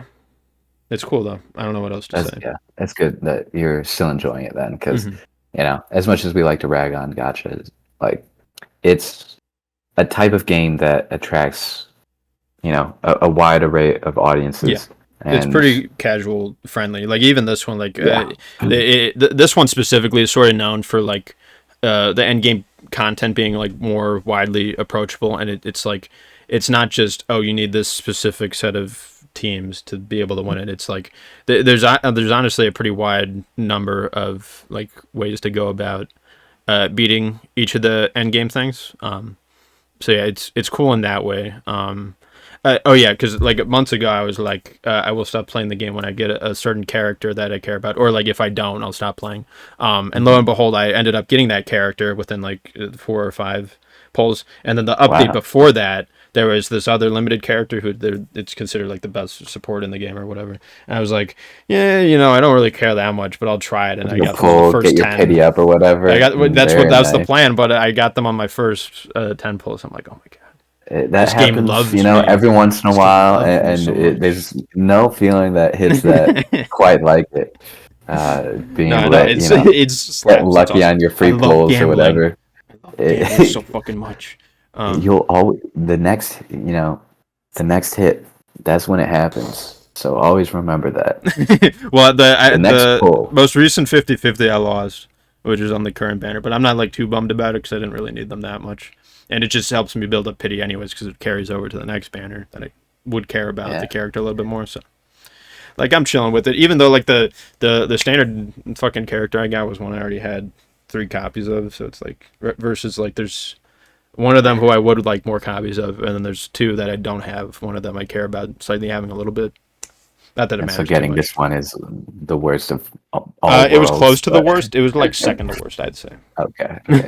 Not that it's like because it's all like not usually too good because you're losing the 50-50. You're not winning it if you're getting the standard stuff. True. And anyways, I mean that's pretty much all I have to say about that. It's still going strong. I look forward to future updates. They a month or 2 ago they revealed like a bunch of the new characters just all at once, just like coming to the game. It was kind of like, oh shit, I guess that's the direction we're going in. But so yeah, exciting stuff to look forward to for people playing this game currently. And yeah. All right. On my end, after I played one masterpiece, I wanted to check out another one that had been on my backlogged, or one that people had widely celebrated, and that was Cuphead. Oh shit! You never played this one? I had somehow never gotten around to playing it. My family and friends all love it, and I had high expectations that were honestly kind of let down. No. I have a hot take with I think I did not like this one as much as I expected to. Suppose I give it like a 6 out of 10. Okay. But I have I had a not such a fun time playing it, and I'll explain why. Positives out of the way first. The game is like the best looking game I've ever seen. Okay. It's the art design and the animations are so good. It all looks fantastic. The music fits in well with all. It's all great. Yeah, the presentation is top notch. The presentation is just fantastic, and super impressive what they did. However, the game is obviously very difficult. It's run and gun bullet hell type game. But for certain bosses, there are weapons that will be very useful, damn near necessary to get a good run in on certain bosses. And I'm thinking of homing weapons, homing projectiles. There are, I want to say, like around 3 weapons that have some sort of homing attribute to it, which allows you to just shoot wherever, and then the projectiles will attack the boss or enemy or whatever is nearby. I didn't know the game was gonna, need those to some extent, and so I went, because the shops require so much gold, and you're only getting coins from certain run and gun levels, which I have my problems with those. Those ones piss me off. Oh, the actual running missions. Yeah, most people dislike those. Those are annoying. They have like fun themes and stuff to them, but it's all the presentation and everything looks super cool, and the ideas are there. Yeah. But with the run and gun ones, like some of the gimmicks are just absolutely insane. Like the gravity one where you're swapping pissed me so. That got me. And then the fact that you have to also get the coins, and you only get like 15, I guess, throughout the entire because there's you get more, you get like 30, but the coins are in such a high demand because the weapons that you buy at the shop or the perks that you buy at the shop are expensive, and so if you don't know which ones you should buy, like I didn't, because I went into it blind, I went into some of the end game bosses without any of these projectile homing weapons, which made it so much more difficult than it should have been. I'm specifically, my problems were with the dragon boss, candlestick, whatever, and the beat boss, the one when the tower when you're climbing. Was the candlestick one the ghost train thing, or what's the candlestick? No, a candlestick was the dragon one. Okay. I think that's just what it's called. Sorry. Okay. But the train one also irritating, although I think it was not as bad as some of the other ones. I had the worst problems with, like I said, the dragon, the bumblebee, woodpecker, was bad. Oh right, yeah, I didn't like the genie or the You're junkyard just naming all the giant bosses at behind this point. giant. They're Which, they they're wh- difficult. Okay, yeah, for sure. And no, I yeah, like difficult games, but yeah, there's not enough polish in this game as I was expecting for a game that is as widely regarded as it is. There are certain mechanics with like the parry where you get a parry and you know, but you get no invulnerability. So if you parry and it bounces you up into another projectile, then yeah, you shouldn't have parried. I guess you get a parry charge, but really I would rather have health than have a parry charge yeah, for almost every case. And there are ways around it. Obviously, you know which projectiles you should parry versus ones you shouldn't based on the situation. But it feels frustrating and unfair when game mechanics that are set up to be beneficial to you end up hurting you in some way. And that is like some of the most blatant problems that I had with the game. Beyond that, I do think it's fun. Like once you get like a lot of the bosses are well designed, I think, and a lot of fun to play through, despite their difficulty. But it's the ones that you know utilize that homing mechanic or the awkwardness of like shooting down or in a position that it's not you know your classic run and gun shoot to the right of the screen. It just it frustrated me a lot more than I was expecting for a game that is like you know a hard game because I've played through many, but this one kind of scratched me the wrong way. It was not as fun as I wanted it to be, despite you know all the love I have for the art style and the overall presentation. Like I said, no, yeah. I didn't notice. I played this in in high school or whatever. yeah, when Whatever it it came out, came like out 2016. 2017. Okay, yeah. I played it then, and like, yeah, I definitely remember getting frustrated, and I could only imagine if I played it right now, I would just feel even more frustrated of it to the point where like I would just kind of be like, I'm good. I'm gonna stop. I'm gonna Did you stop ever play? doing Did this. you ever finish it? Or Well, yeah, I beat it back then. I haven't replayed it since, nor have I played the DLC for it, which I've also heard is quite good. Did you ever mess with that at all, or just the I main game? started playing through the DLC and then I just You're like, realized I'm I good. wasn't having fun with it. So I'm like, well, nah, I'll just move on. It just feels bad because Yeah, as much as I want to love this game, it just personally wasn't for me. yeah. I still think it's you know obviously a above average game. I don't think I would ever like hate on it to that extent and be like, oh, this is just not good. Don't check it out. I do think you should check it out if you're willing to deal with a lot of bullshit, in my opinion. Yeah. So wait, which weapons did you end up using? Did you I just love the spread shot, which is you know the red it's a cone of the small red short range? triangles. Okay. I like getting the levels done as fast as possible, and by doing more damage, you're No, getting yeah. closer to that. But that means that you need some sort of long range weapon because the spread is so short range Yeah, not every in boss is order going to to be deal with available up everything. front. But a lot of the Because were you most of complaining about my like essentially like bricking your save file by buying the wrong stuff or no, something? because I mean you just have to figure out a way to get around it. Like I just had to beat I think the dragon one with the weapons that I had, which made it so much worse than I wanted it Yeah. to. I had the Um, boomerang one for that, which I feel like was probably the most ideal rebound. thing because you could keep facing forward, which to go on the Yeah. platforms, and it'll shoot from in front of you a little bit, and then go behind you, so it'll hit him. Did you ever use that I weapon? remember that one. Once I eventually picked it No, up. yeah, Yeah. until after the Um, fight, yeah. It's probably yeah. much more annoying because you'd have to like turn around to face him, shoot a bunch from afar, and Yeah. then jump, and then I think I would have face the other enjoyed the way. game so much more if either there was easier way of getting weapons or if you had them all Had at them the all from the beginning start of and the just game swap them around because you easily. can only ever use two at a time, right? And you can only ever use one perk at a time.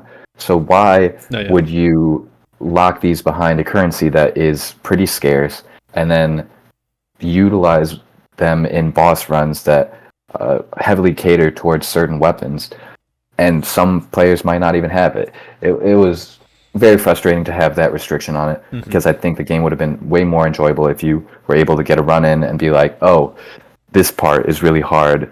I can't aim at the boss very well because I'm trying to dodge so many projectiles, it would be really useful to have a homing projectile weapon. So I'll use it here. And then because in the later or the later arc of the boss, I need to get up close, and so I'll have the spread shot or whatever. It would be a lot way better, in my opinion, if you had access to all of these weapons in the first place, and then through trials and tribulations, right, going through the boss, you're like, okay, this is when I want to use this. No, yeah.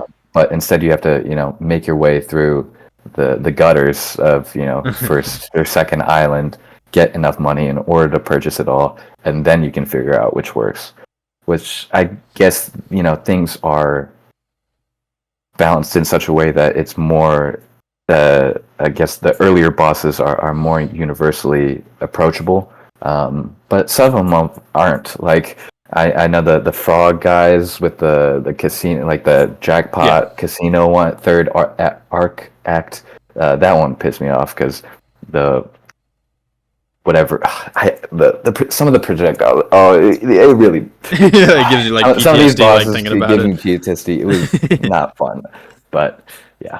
Yeah, I remember do definitely think it's worth being checking annoyed out. by a lot of them, despite the fact that like I feel like some of them were, or most of them probably were like well designed, and like I want to claim that they were intuitive with like Mhm. the parry system. I mean, you mentioned that like sometimes you would parry something, but it would like unavoidably so like knock you into some other projectile of theirs, or like some other stage Or has if a it's like thing. I don't really remember certain encountering that projectiles though. are Pink. they stick around even when Oh. you parry them, and so Oh, you're really? sometimes if you like parry, You you have to can do it kind of multiple bounce on them times. multiple times.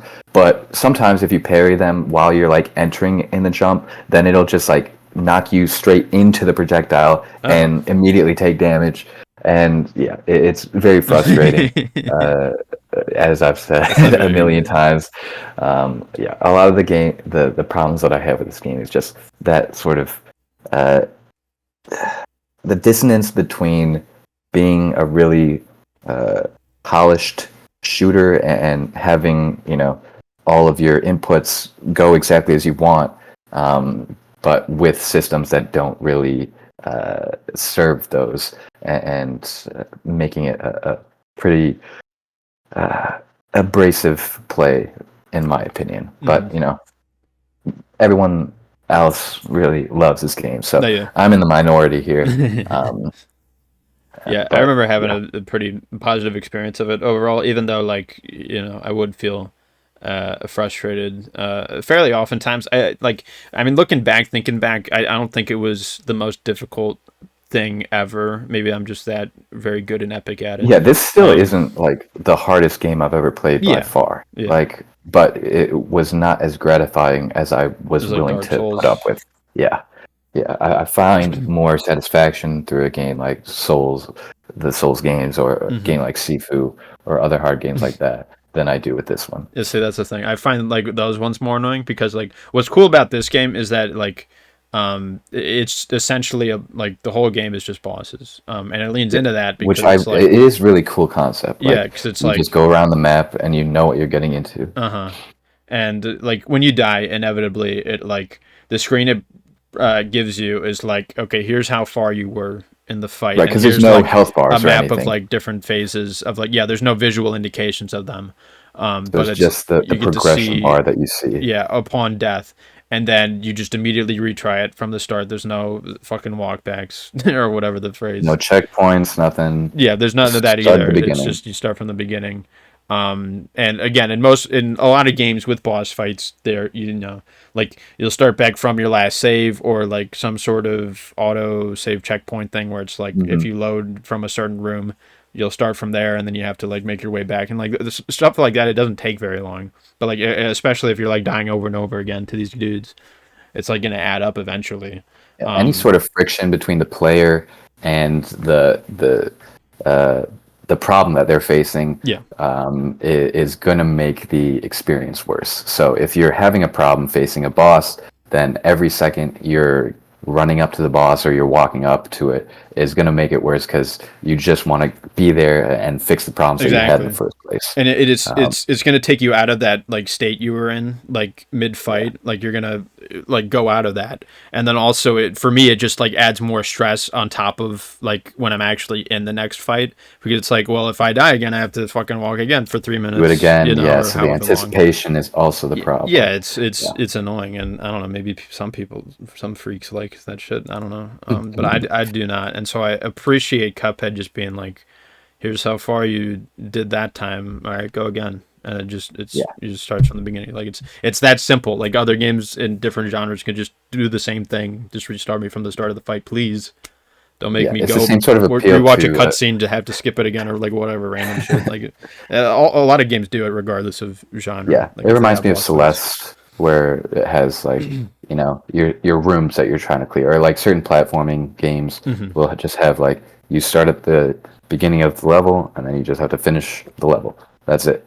And each time you die, you just immediately restart at the beginning. You don't have to worry about getting to the level or whatever.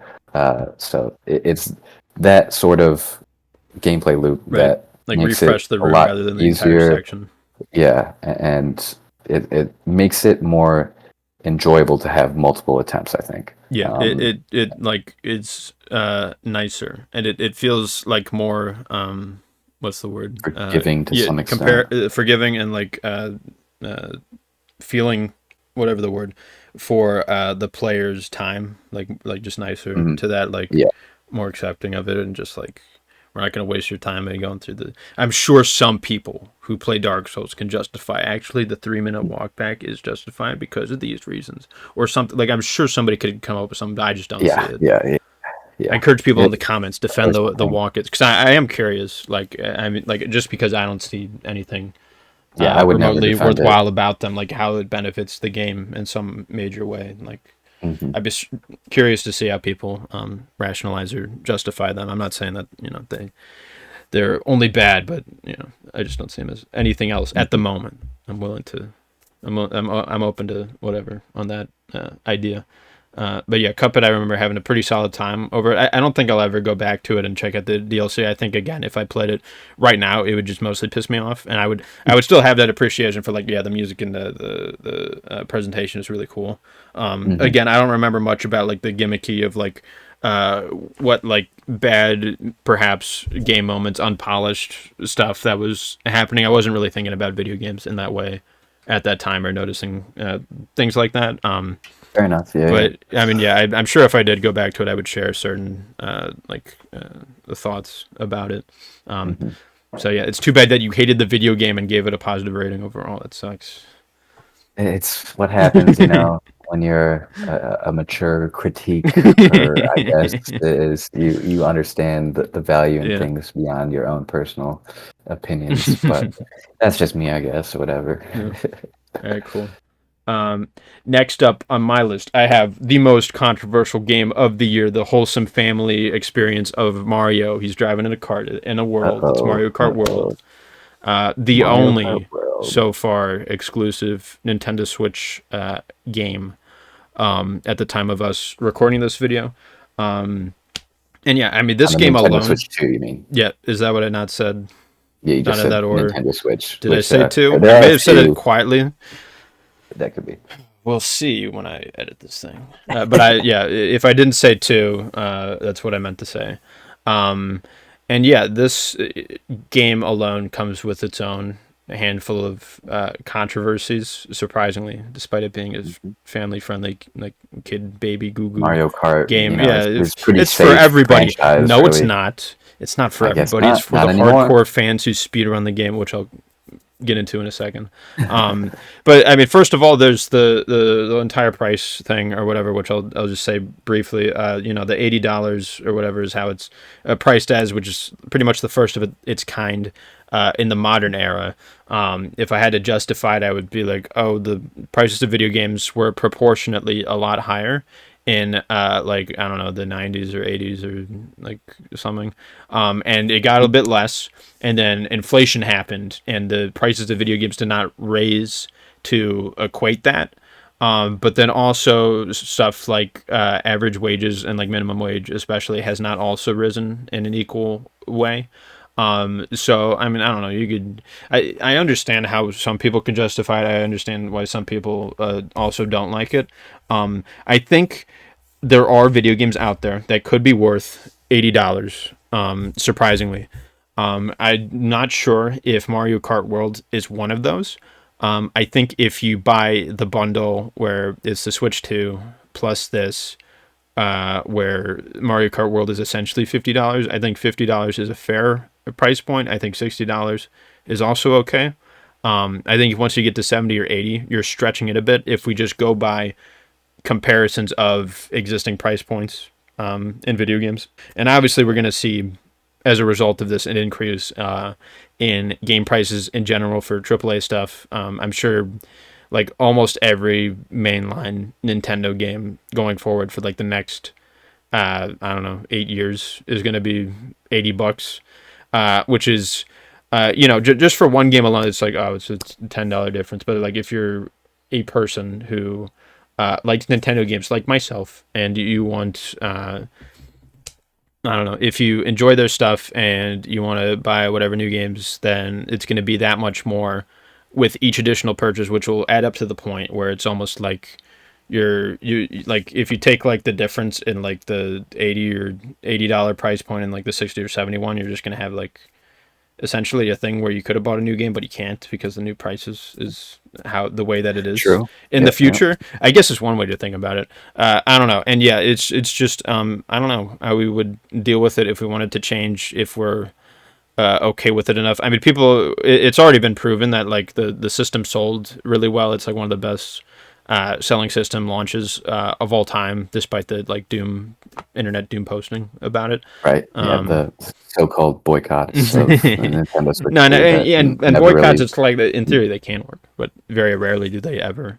Because I mean, you just have to have so many people organized online. Yeah, and like, I mean, when it's online, I feel like the like connectivity of it is like a bit thinner. Because I mean, it's just easy to like to be like, I don't need it, and the thing releases, and it's like, I mean, it's the SpongeBob meme, I need it, type of thing. That's how I felt about like the past like 3 Pokemon entries. I'm like, I don't need this shit. Right. And I saw people playing it, I'm like, oh, that looks kind of cool. I should, and I bought it, and I enjoyed them, but like, even though they weren't the greatest things ever. Yeah, it's very easy to almost virtue signal and be like, wow, I don't support these predatory practices from Nintendo, and I will not buy their Nintendo Switch 2, and I will not buy their Mario Kart World. But when everyone else gets it, then, it's not so easy it's to hard stand behind that. You're to be missing out. Another SpongeBob meme, it's going to be like Squidward in his house looking down at SpongeBob and Patrick having fun with their Nintendo Switch 2s and Mario Kart World. And you're just in Squidward's house without that. Anyways, and yeah, I mean, I split the price of this whole thing with my brother, so I didn't pay full price for it anyway. So I'm not even allowed to speak on this topic of the price. I didn't even buy it with my own money 100%. You're not even going through the struggle. Such a fucking hypocrite. These people are. Yeah, no. Anyways, to get to the actual game itself and not the price of it, it's a pretty cool video game, honestly. But it has to be directly compared to its competitor, which is not, believe it or not, the new Sonic racing game or the Crash Bandicoot racing game. It's actually a game within its own series called Mario Kart 8 Deluxe. It is the number one game that it's like going to be compared to because it's the most recent entry in the series.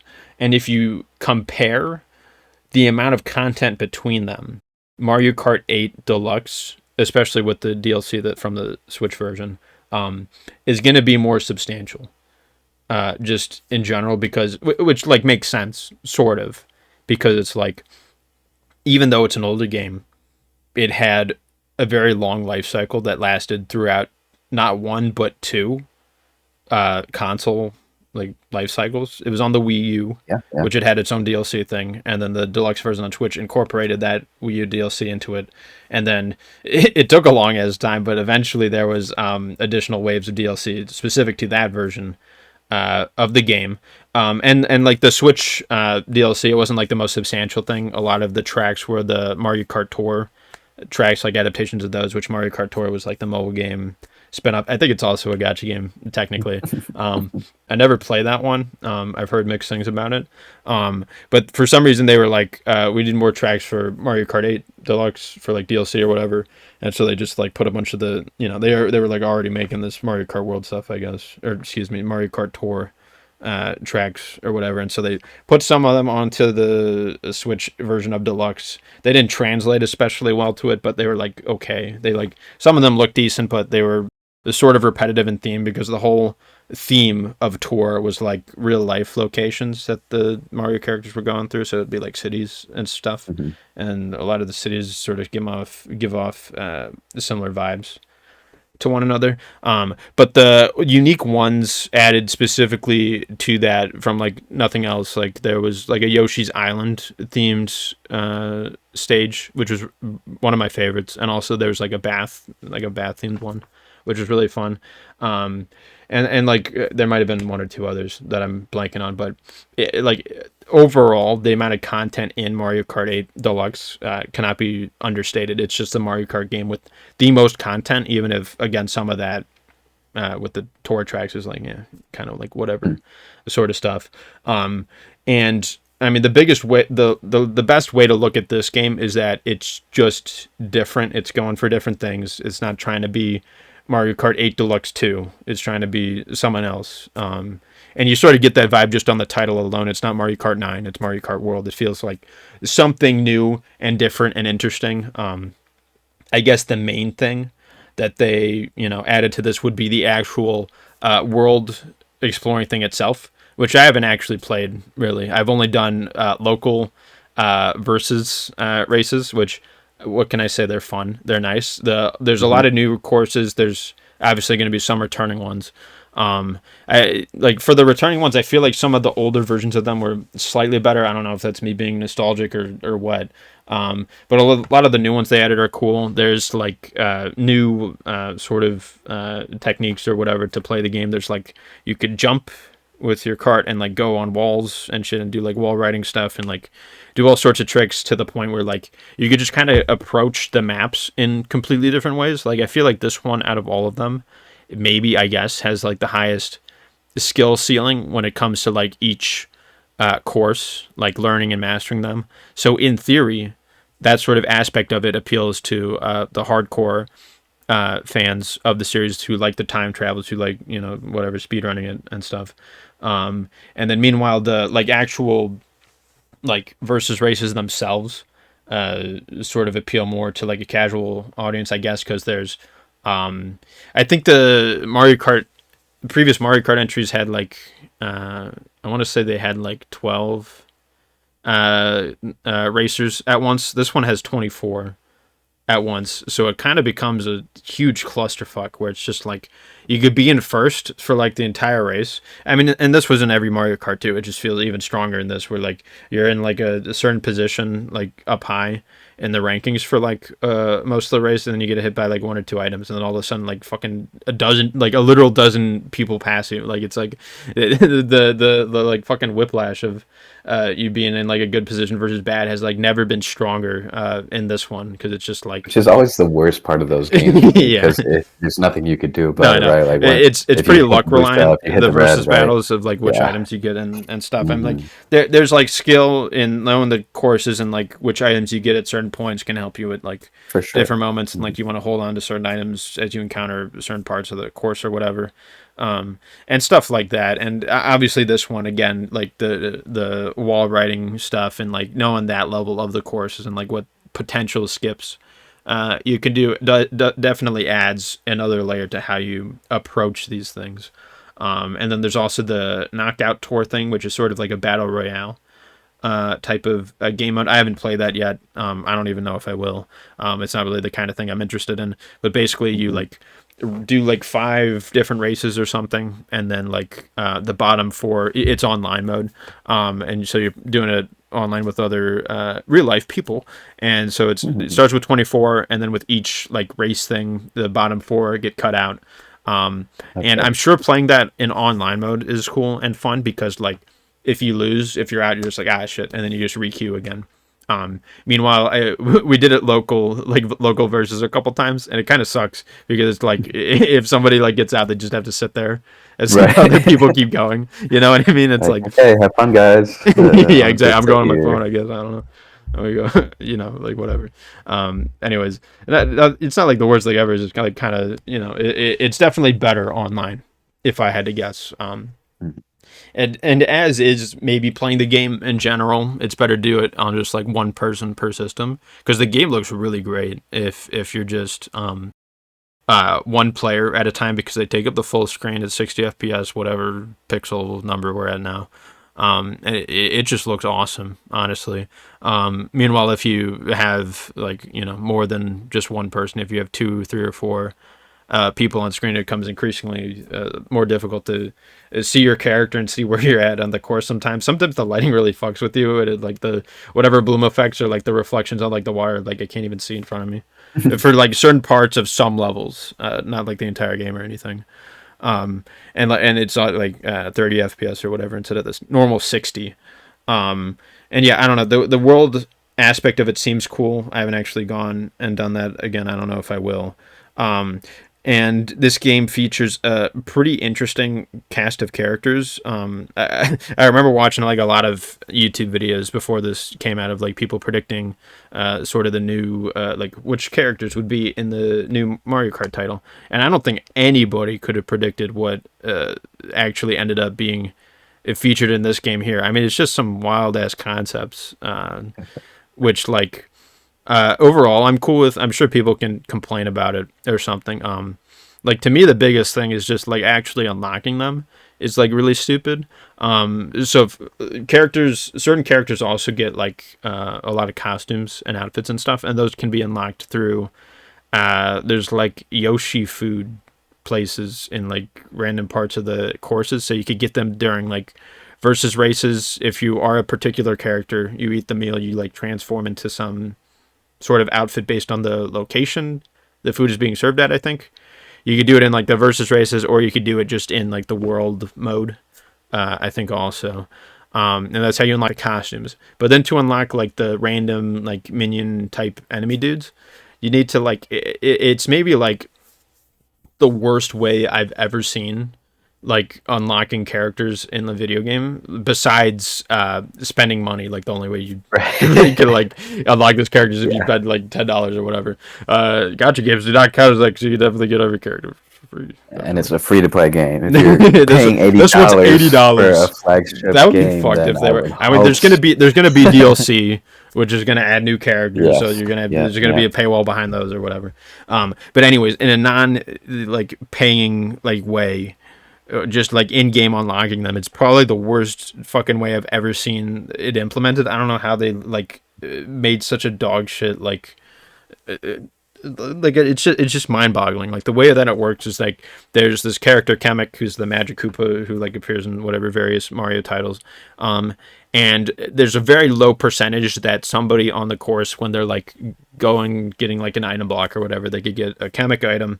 And then when they use the Kamek item and like a line in front of them, it'll like shoot out Kamek and like they'll go over the characters in front of the person who they got shot out from. And the people that they go over, they will transform them into some sort of random minion type character. So there's the Moo Moo Meadows cow, there's like a dolphin, there's Wiggler. They'll like transform into one random one. And if a player character gets hit by that, then you unlock that character. Okay. It is just So like you the have most to get hit by convoluted that shit. random chance. Yeah. It's minion completely being random. It's okay. super low chance. So you're going to like, if you just go through like the versus maps, you just do it locally like we did, you'll like, hit a good chunk of them. You'll hit like, if you go through like each Grand Prix thing once, you'll get like maybe a couple of them. But like, there's always going to be those stragglers, right? Like, because it's completely random. There's duplicate. Like, if you already got the person, like it'll keep being random. You know what I mean? So you have to like, it only happen like every couple of races. It's not like even close to a guarantee each time. And when it does actually happen, the odds are it's gonna be one that you already have. If it's like, if you only have like 2 or 3 of them left, You know what I mean? So you might spend like 10 minutes almost doing like races over and over again just to like grind a specific like minion character to unlock them. And like by the time the fucking Magic Koopa actually appears, they just transform you into like some random character that you already have. It's like what like it feels so weird and off because like the way you unlock the main characters, you have a decent amount of them from the start, and then you unlock like some of the main Mario characters like Donkey Kong, Daisy, or whatever. You unlock them from beating the Grand Prix stages. You don't even have to beat it, you just play them. Like you don't have to hit first place or whatever. And that's how I unlock those guys, and that's fine, that's perfectly reasonable. And then like the other, like it's just so weird and so like off, and it's just so like why do it that way? It feels so like, how do you come up with that? How do you like come up with such like such a specific thing, and it's so shitty, you know what I mean? Like it's no one focused tested or tested the game, so and be weird. like, yeah, seems like a weird way to get. I guess they're supposed to be exclusive. I don't know. But, they didn't want people to have exclusive. Then why just have it be? But like, why advertise like all of these weird, like in the trailers of the game, like just they would appear, and like every time they would, it's just like, I mean, you freak out because it's like, what do you mean they added Cataquack as a fucking racer to this game? That's nuts. What do you mean they added Coin Pouch, whatever the dude's Mario name is, to this game? And it's crazy, and it's like a lot of them are cool and fun and stuff. I like Pianta the best, which is one of the Mario Sunshine NPCs. I think it's nice that they included my what's it called? My favorite character. What's the internet Tumblr term? Or like my safety character. What the fuck is the phrase of that? Safety character. Something like I'm not sure. Anyways, it doesn't matter. Summon. It's just weird, right? And then the other thing people don't like about the game is the way that the online mode works, and like basically you go into a lobby and you like start from a certain position, and then from there you can the world aspect of it is pretty integrated into the just everything. So like the courses all take place in certain areas of an overall map, and then they're connected through highways. So the actual normal courses, if you do like the Grand Prix in just like the regular game mode, you'll actually only do maybe one lap of them in the Grand Prix. And then the rest of the game is you going between the courses. And in theory, that's cool. And it's like almost like the entire course is like one big loop and stuff, rather than, it's the same Mario Kart, formula of, the racetrack, I go through it 3 times. And if it's really small, I go through it like 4 or 5 times or whatever. And this one, like, I mean, it's the like what's it? The Incredibles villain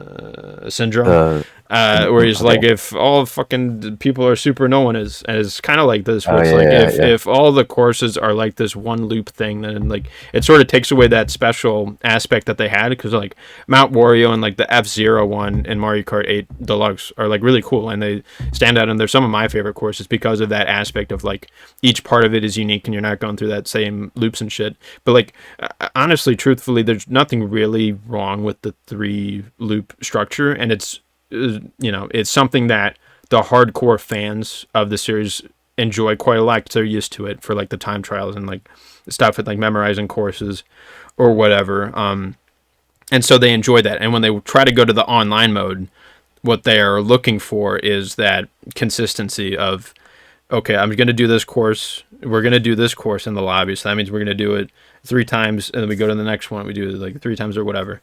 And the way that it works in like the online mode and also the Grand Prix is that you do like just one stretch of the thing. You just do like one course, and then you go between them on a highway, basically. And the highway is like the most boring part of the game, because it's essentially like a straight shot. Like there's cars and stuff, there's different like set pieces depending on like where in the world you are, because there's like grassy plains and like volcanoes and like deserts and the typical Mario settings, and like they're very repetitive, like the transitions between each course, because again, they're essentially just highways, like straight shots, and it's like it's not as exciting or interesting as just the actual 3-lapped courses themselves. So it's like you take away this thing that was a unique identity to some courses in the past, and you just make it so that every sort of Grand Prix and online mode by extension is sort of reminiscent of that, and the actual like the full doing everything at once is just kind of boring. You know what I mean? Like for the highway stuff Mm-hmm. specifically, it's like it's cinematic and sort of cool because like the scale of it is huge when you're on like the courses, and like the tracks are much wider to fit the 24 people limit and stuff. And like as you approach the actual courses themselves, it's like it's really cool, and like the music starts playing or whatever. But like just going on the highways, like it's just like I don't know, should I call it dumb? It's like boring. It's like it would just be nice. I don't know how you would fix it. You just make it shorter, or you make it more interesting somehow. I don't know. But they're like repetitive, and they lack identity. The actual courses themselves, like the new ones, I think are quite good overall. But yeah, just it's the highways. It's like weird. And when it comes to people complaining about it, they want that when they're doing the online mode, they want that 3-lap thing. I don't really care that much. Mm-hmm. But yeah, I don't know. It's still sort of a problem for me just going through the Grand Prix. It's like, okay, now it's time for the highway for the next 30 seconds to a minute or whatever. I mean, in theory, it should be that short, I would think, but I don't really know. Anyways, it is a really cool game, though. It stands on its own in a unique fashion compared to 8 Deluxe. It does. It is less substantially like it just has less, I guess, substance overall comparatively to 8 Deluxe when it comes to the tracks and the actually racing, but it also has different things that 8 didn't have, which the entire world single player aspect to it. Which again, I'm a person who hasn't messed with that yet. I don't know if I will. I might because it seems interesting. Mm-hmm. But yeah, and eventually there's going to be more content that I'm sure they will justify the existence of this being its own thing. The DLC is probably going to be overpriced, just like the main game is definitely. Probably going to be like, I don't know. The people have been thinking that there's going to be like a Donkey Kong themed one to coincide with the release of the new The new one, Donkey Kong yeah, the game, new which game. looks cool. I'm looking forward to that Mm-hmm. one on the Switch too. Um, so yeah, I don't know. It's a cool video game. Has some flaws. It's the way I look at it is like a couple steps forward, a couple steps back. I'm not really sure how many steps it is in either direction. I think it'll be determined as the game releases more content, which it's inevitably going to. I feel like so. Mm-hmm. We'll see how it goes, I guess. And yeah, I enjoyed it though. It's a cool video game, despite me maybe complaining about it for the whole time. I don't know. Yeah, I mean it's a Mario Kart game. They're flagships for a reason. They're great with people like with a party or with obviously online editions. It's very accessible for anyone now. However, as someone Mm-hmm. who never got a Switch One and will probably not get a Switch Two, uh, I probably will never play it except Mm-hmm. through social occasions, Sure. which are a different way to experience the game, but one that is No, just yeah. as important, I think. But on my end of gaming, I have two more to talk about. One, very briefly, I'll mention. I've begun playing through the first game in the Mother series, Mother Oh 1, shit. also known as Earthbound Beginnings. Mm-hmm. Um, this series, specifically Earthbound or Mother 2, is widely known as like one of the best games of all time, one of the best JRPGs of all time. And so I finally decided to give it a shot. I'm not very far at all, but I'm intrigued by the world and the very old. I don't know when the first Mother was released, but it must have been 1998 for the first one. yeah, so quite a while ago. It's definitely dated, but I still I like that kind of the retro feel of it, and I'm enjoying the music as well so far, as well as the combat. But yeah, nothing enough to really form an opinion on. And I haven't really been playing it recently because I've been caught up with another game one that just released recently, a game called Rematch, which is developed by the team at Slowclap, which were the developers behind one of my favorite games of all time, Sifu, which I talked about a while ago. Okay. And so they created a soccer game in Rematch, one where you're playing either 3v3, 4v4, or 5v5. And you are playing within an arena that has walls that you can kick off of or pass around, akin to a Rocket League. And so, the comparisons have been made. This is like Rocket League without the cars, which would just be Wait soccer, a I guess, football. minute. And so, yeah, we've reached the full circle here finally. And, this is an online game. Oh, really? You're playing against people, which I rarely do. I rarely play these kinds of games. But this one I've been having a lot of fun with, a surprising amount of fun with. It's not perfect because it still seems, fairly early in its development still. I think they took advantage of the amount of attention it was getting, and decided to, release it with a $30 price point in order to get, more revenue so that it can continue to develop the game. Because I think that at the core of it is a really good system. I think the controls handle very well. They're very expressive and fluid. It's not directly comparable to Sifu and that sort of combat system, but the sense of controls and the sort of like combos and priority different move sets get in this game feels very similar. You can tell they share the same DNA. But at the end of the day, it's really it is soccer. You're playing soccer, football, whatever you want to call it. And as someone who played a lot of my life, this captures the feel of playing soccer surprisingly well, like really impressively well. It's pretty competitive if you're playing with people who know what they're doing.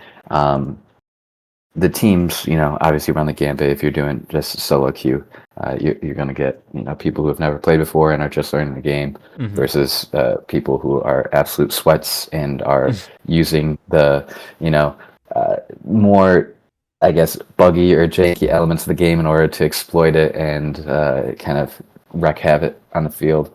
So there are definitely things that can be improved in this game, specifically with some buggy move priorities, where certain, like if two players go up for a header at the same time, there has to be a priority in like who wins that, right? And so there are various things that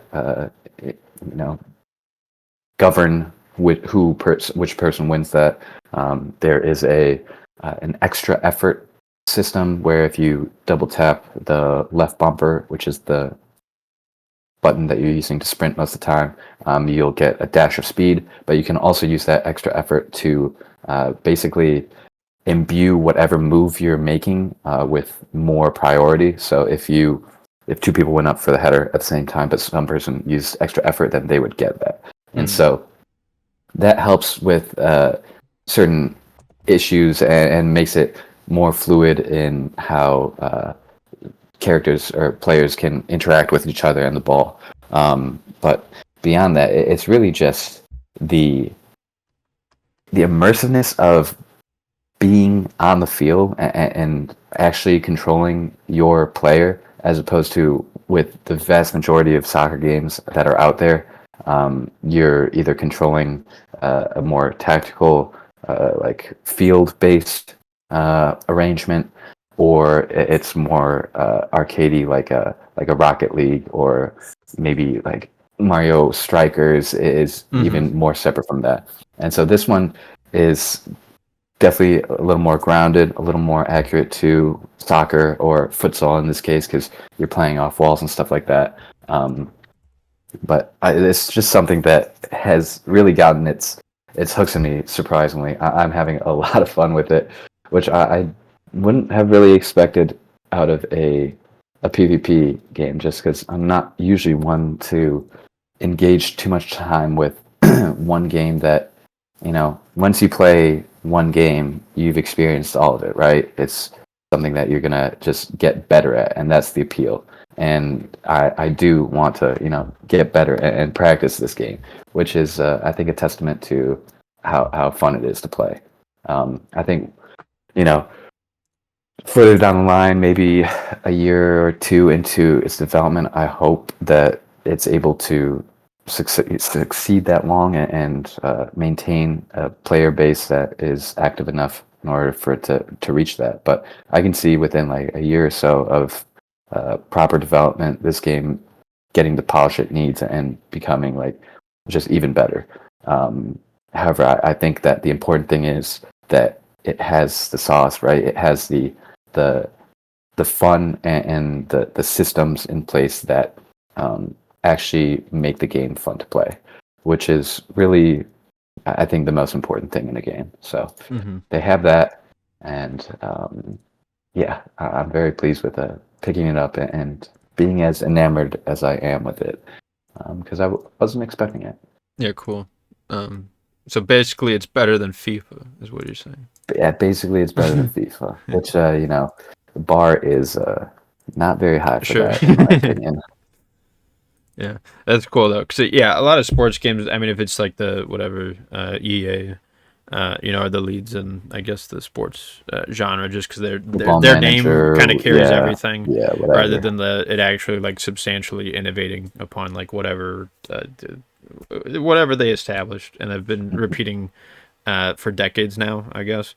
And yeah, I guess it's nice just to see like a different team take a different approach at this same sport that has been done a million times in video games and stuff. But like, yeah, to see it done differently and like with different online stuff. Is there like a preferred game mode of 3v3, 4 or 5 that you prefer, or is it like kind of interchangeable, or like what?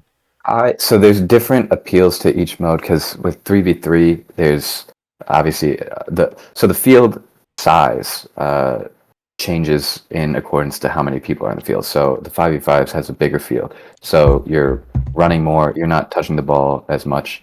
I think I prefer 3v3 and 4v4 just because with 3v3 it's even more arcadey because with only one person in goal and like two people upfield, it's a lot more like one-on-ones, or you're kind of being forced to play both offense and defense all the time, basically.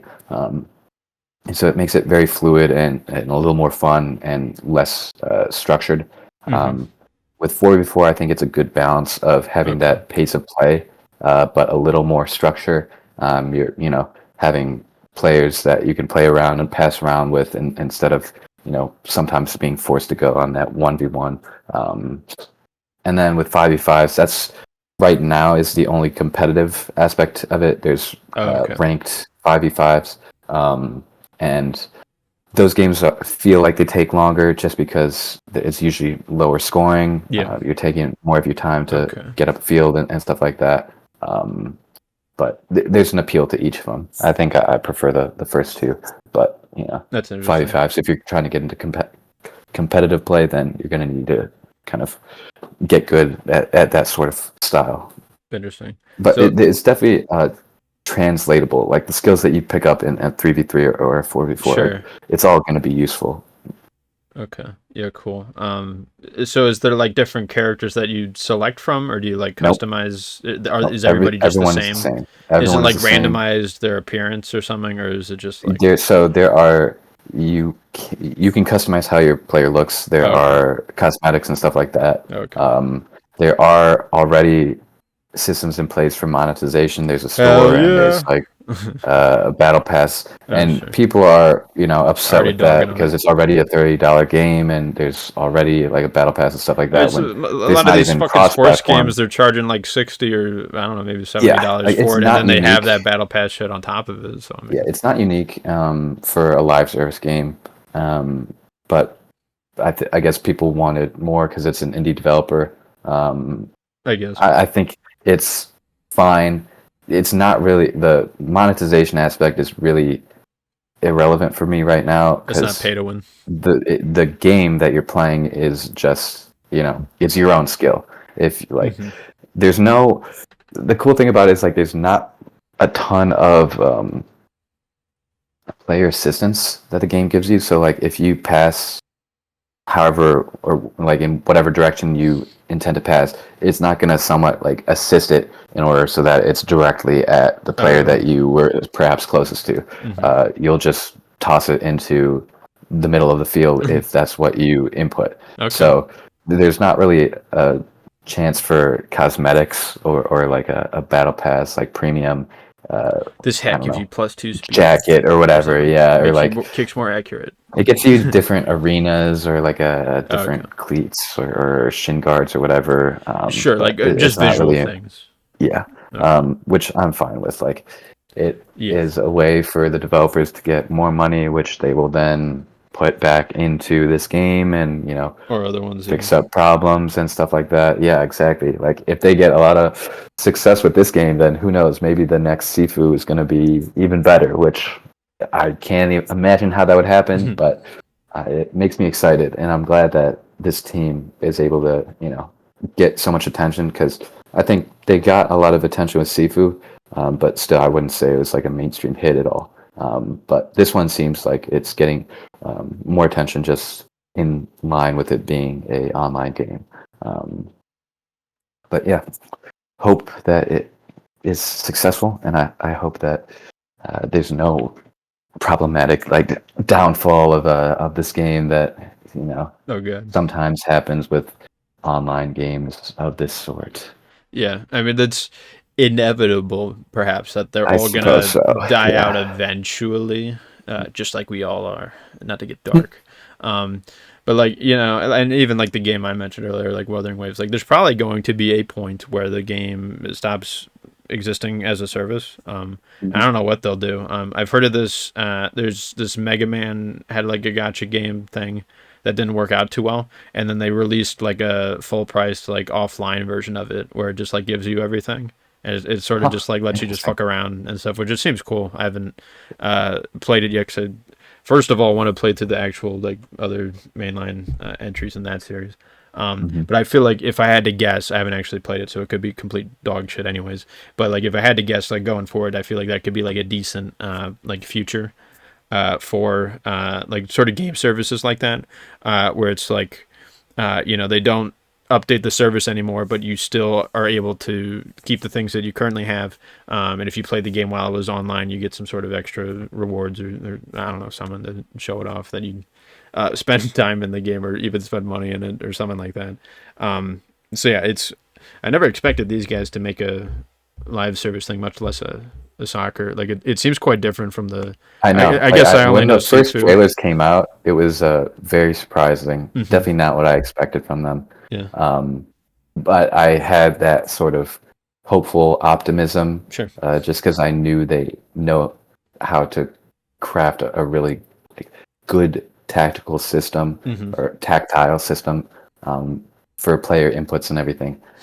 So I knew if they had that in play, even in a soccer game, it would have that sort of appeal. Mm-hmm. And I'm pleased to say, after finally checking it out, that I think I'm correct in that.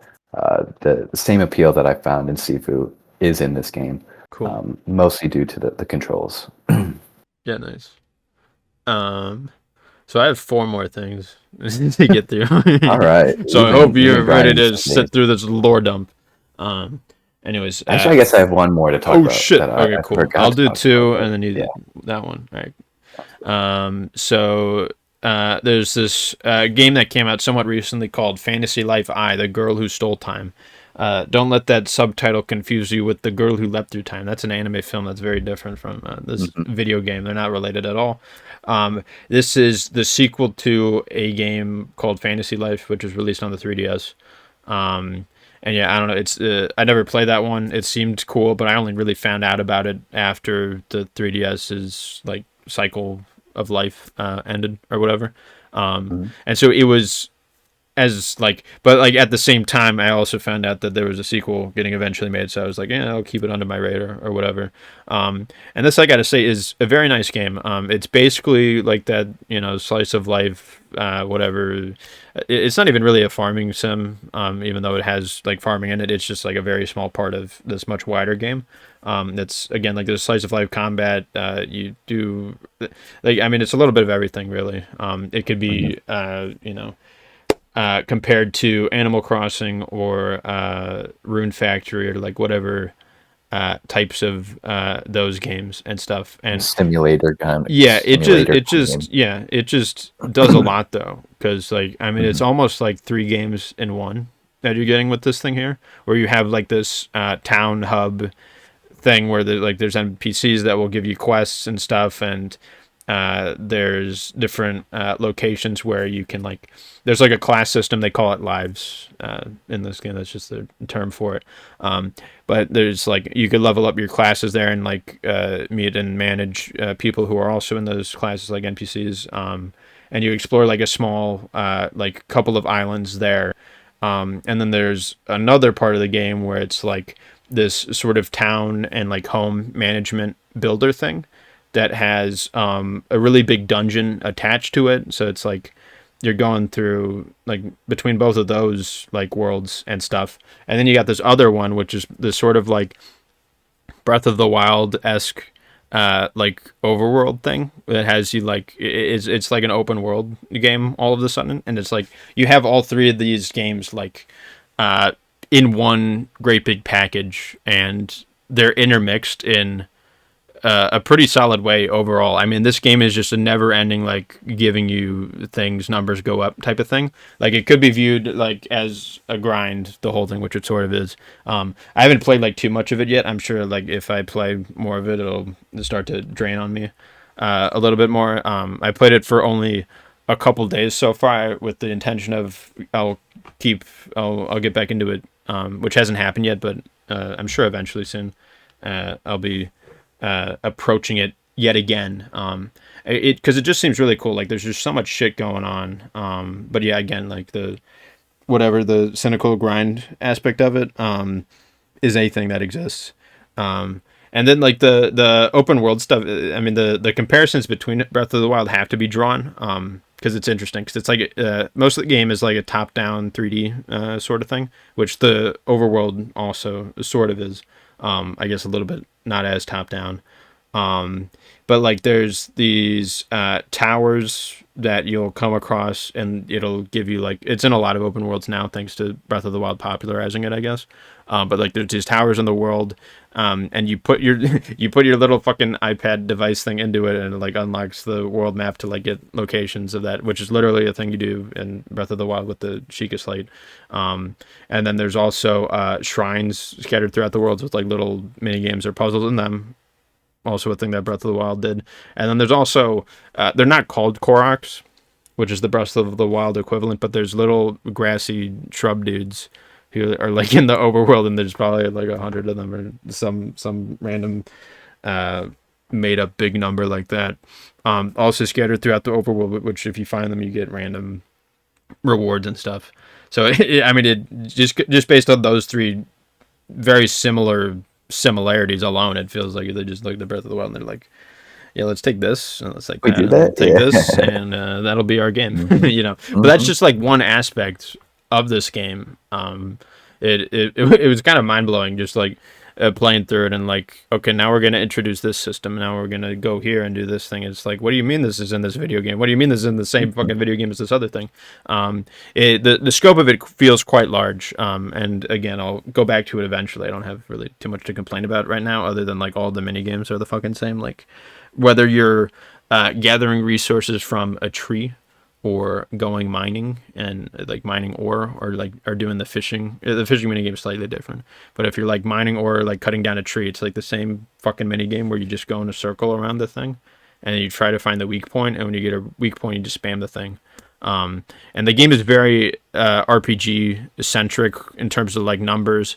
There's just a lot going on, from like the levels of system to like the equipment, and like party members can like help you in various things if they specialize in that particular thing, because some party members are going to be like combat oriented, some of them are going to be like more like resource oriented, like of like gathering resources or whatever, and then some of them are more like crafting oriented, which like they'll just help you in like each of those in various ways. And like the game has a lot.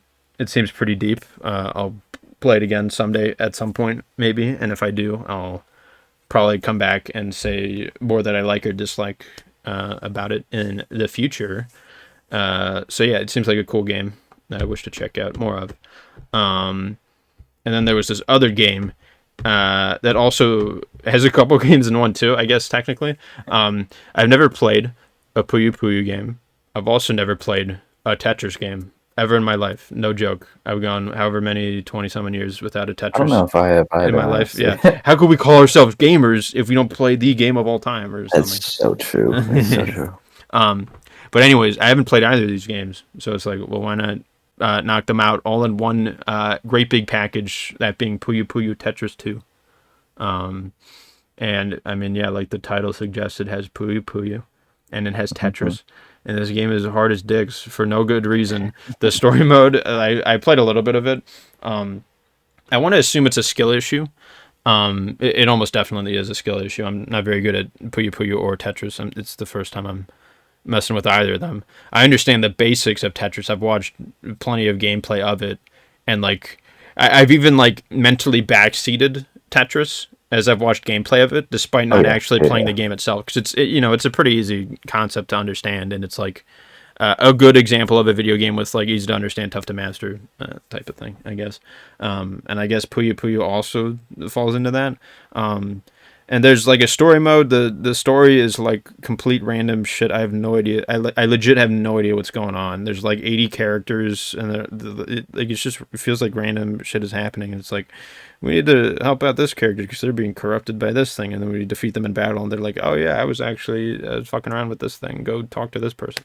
And it's like, yeah, I don't know who any of these people are. Am I supposed to know? Am I supposed to have played the first game first? Like the story, I didn't think it was that deep. I guess it is. It's weird. I don't know. I guess it's the best game in gaming history, actually. The greatest RPG, the real hidden gem. But it's weird though, also because like the actual story game, like the story mode game, is just like really hard for some reason. Like I'm fighting these, I'm battling against these dudes doing like multiple tries for like a fairly long time. Some of them, I think it's a skill issue again, but like they have baked within it, like if you lose the stage, you could just skip it. Like if you just want to see the story, which to me indicates that it's like they don't know what the fuck they're doing with game balance. It's not balanced. They're just like the devs are like fucking around. They're like, how do we make this okay for normal people? You can just skip it rather than actually making it fair. Yeah, I like played it for a couple days in a row. I went back to it maybe yesterday or 2 days ago, and when I did go back to it, I felt like I was smarter with it a little bit on both Puyo Puyo and Tetris. Like Tetris, I feel like I know better, but the story mode stages are tougher, and like I lose more often. And then Puyo Puyo, I'm just like completely fucking around and just like guessing. And like sometimes I hit random shit, sometimes I don't. But like I win more consistently when I do the Puyo Puyo stuff. And like I don't get it. I feel like I'm worse at it, but I'm doing better in the game story thing. Like it's weird. I haven't messed with there's like an online mode. I haven't messed with it yet because I'm not very what's the term, confident.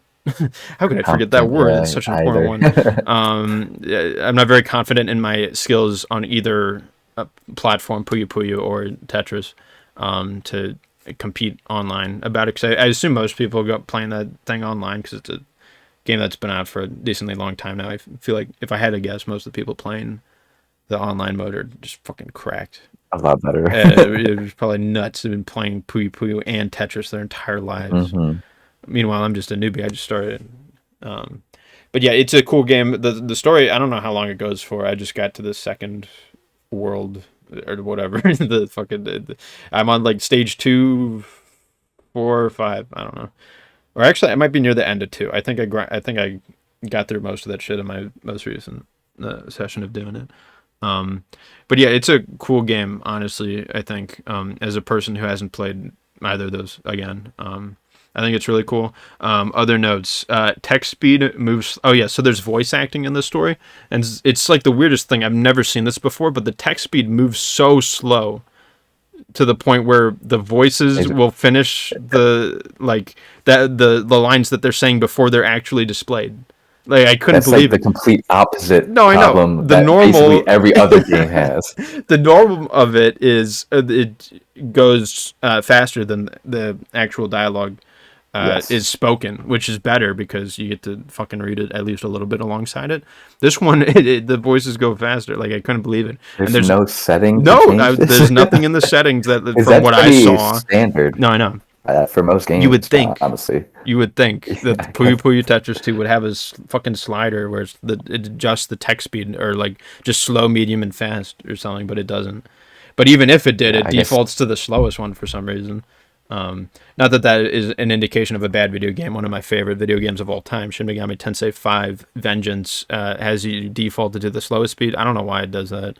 Um, I fucked up when I played that game because I thought I saved that, but then I didn't, and then I only realized like the day it's after, like, why damn, is the it's text so speed so slow. slow? Like I didn't notice it while I was still like playing it, but like the next day I came back, I'm like, wait, it's still really slow. What happened? Anyways, so yeah, that's weird in that. And then I mean, again, like I'm hyper fixated on the way that the text works in video games. So my other note says have to set auto advance text each cutscene. Oh yeah, so like games with voice acting dialogue that will also have text boxes. A lot of them are going to have like an auto mode. So like when the character finishes speaking, the text will just auto advance to the next text box, and like the next dialogue will be queued up to play alongside that. And typically this, when you turn it on or off, it saves from one cutscene to the other. In this game, it resets each time. So you have to, with each story cutscene that occurs, you have to turn on auto back. I would sit there for like a few seconds. I'm like, why is it not going? Oh, because I have to fucking turn it back on again. It's like, what? Every What do you mean? single testing. And so I feel Yeah. like the developers making this were on a little bit something when they came into the difficulty of it, and also the text making aspect of it. I don't know what was going on either of those fronts. I also don't think that most people playing this game really give a shit about either of those things. I think they just want to play single player or online mode of Puyo Puyo or Tetris. They don't really care about the story. Like the story is just like an extra thing for them. But for me, it was the main thing. That I'm would like, make I'm sense. coming here Yeah. for the story. I heard it's got the greatest story in JRPG history or something. Mhm. It's hundreds of hours of lore that you need to know about in advance to fucking get a background on just who anybody is and like what we're doing. You wouldn't think that I it would would have have the most expected that complicated out of story. out of a Puyo Puyo Yeah, Tetris it's game, almost but definitely not. I'm just probably exaggerating it a little bit. It just it just doesn't make sense. It's confusing. Anyways, skill issue, I guess. Skill issue in the game. I'm bad at the game. I'm also bad at paying attention, and also I'm bad at pressing buttons to advance the text dialogue myself. I have to wait for the game to do it. Oh, but they don't want to handhold me. They want to make me turn the auto back on every time when I'm doing the thing. Anyways, so yeah, that's that. all right. The final game that I wanted to talk about, or that I forgot to talk about because it was the first one that I ended up playing this month, was Okay. finishing up Oblivion, Oh yeah, yeah, The yeah, Elder yeah, yeah. Scrolls 4. Oh yeah. And I had talked about it when I started it. It's very similar to Skyrim, the game that I love so much. I found a lot of the same things to love here. The biggest differences I would say would be that the story is better in this one, and I think the quests Oh are really? better in this one, basically across the board. However, I think that the overall play experience is worse in Oblivion, just because it's an old game. Mm-hmm. The new remastered version basically didn't change anything about the gameplay systems in the first, like the original version, and so a lot of that jank and that datedness is still here. Um, it's charming and it's cool to be able to go into this game as it was originally developed. And I don't have a problem with it. I still think it was a fun time to play. But it is lacking some of the polish and the quality of life improvements that Skyrim had that I kind of take for granted. And I appreciate it a lot more now that I've played Oblivion. I still think I prefer Skyrim. It's very much so a nostalgia pick for me, just because it imprinted on me so hard when I first played it, really. And even though I recognize that Skyrim isn't, a 10 out of 10, it is for me. And so it's maybe if I had played Oblivion first, that would have been the case. Because, like I said, I do think that the quality of the quest writing is superior in Oblivion. Um, it's also, a smaller game, so it's not as sprawling and it's a little more concise. Um, but I still think that overall, Skyrim has my pick. I really enjoyed the guild quest lines in Oblivion, though. I think they pretty much, for each of them, it is better than the guild quest lines in um, Skyrim, except for maybe the companion or the fighter guild quest line. Actually, no, I still think that the fighters guild quest line in Oblivion is better than the companions in the Skyrim. But overall, like as much as I was able to talk about Skyrim, it pretty much translates very well to Oblivion. It's the same kind of appeal for that wide open world game that you can just get lost in, do whatever you want, follow the story, don't follow the story, do all the guild quest lines, don't just run around, kill a bunch of minotaurs. There's minotaurs in Oblivion, which is kind of cool. Seeing the different, I guess, monsters and flora and fauna that are here in Cyrodiil as opposed to in Skyrim. Yeah, I mean, I love this world. I Mm-hmm. love the lore of the Elder Scrolls. And I love Bethesda as a developer. Um, Oblivion was just a really fun time to play through. Um, Glad I didn't have to spend 200 hours in it to you know In get one my month. my fix, but it was definitely a fun and worthwhile game to play through. I'm glad I was finally able to get around to it, given my adoration with the rest of Bethesda's stuff, as well as No, yeah. the original Skyrim. Yeah. So basically, Skyrim has the best gameplay, Oblivion has the best characters, and Morrowind has the best story. Or is that a different video game It series could with be. 5 entries in the It mainline series? could very well I'm talking be about the because Persona games, Peter. yeah, Remember that they, takeaway with them? 'cause they don't have the first two games don't Hmm. exist. What even is the Elder It's Scrolls 1 and similar. 2? Um, Like, nobody gives a shit One about that. was Arena, right? And then two is I have Daggerfall, no and those idea. are like really early, you know, like Doom era. Like it's Okay. even similar era to Persona One, I think, where That's you're why just nobody going cares. room by room, corridor by corridor, dungeon crawling. Like Etrian Um, Odyssey? Like that? Or do you mean like. I've never played that, Oh, okay. so I couldn't Some of the compare it. older I Persona think games are like that. two is open world, Oh, okay. Elder Scrolls, and it's like that's like one of the biggest worlds ever At the generated. It time. takes like even now it's supposedly What? like massive, like ridiculously big. Just because it's pretty graphically unintensive nowadays, It's just and empty. even back then, it's a lot of empty. Yeah, like nothing Just a lot really. of fluff and just a bunch of Um, bullshit. yeah, from what I can remember. Okay. But the first one was, I think, more of that dungeon crawling kind of original. Like that's where the DNA of these games is found. Is in like Dungeons and Dragons, tabletop RPGs, and those kind of dungeon crawling adventures where you're going tile by tile, stuff like that. Right. Yeah, yeah, yeah. So anyways, which would you say is more like janky or like glitchy between the remaster of Oblivion and Skyrim? Like which one is That's a good like question fucked because up they would both fuck up are more? extremely like exploitable and buggy in that kind of weird uh, jank way that Bethesda is known for. I'd probably say that Skyrim is buggier um, than this remaster version, but Oblivion is easier to exploit. Um, What do you mean by that? with There's a lot of systems in It's like more Oblivion unbalanced. that are easy to just like max out and go past, like even further beyond. Oh, okay. Um, like with Oblivion, essentially, the way I played was I ended up going a stealth build as I normally do. Classic. But there's this effect that you can gain through passive spells or whatever called chameleon, and that's just invisibility. It's another way to say invisibility. Okay. And so when you get your chameleon, you get a percentage base of it. And so like if you get like a enchanted armor of chameleon or whatever, sneaking, whatever they call it, it will be like a 15% or like a 30% or whatever. Um, and so that means you're like 30% invisible, which means is 30% hard against you.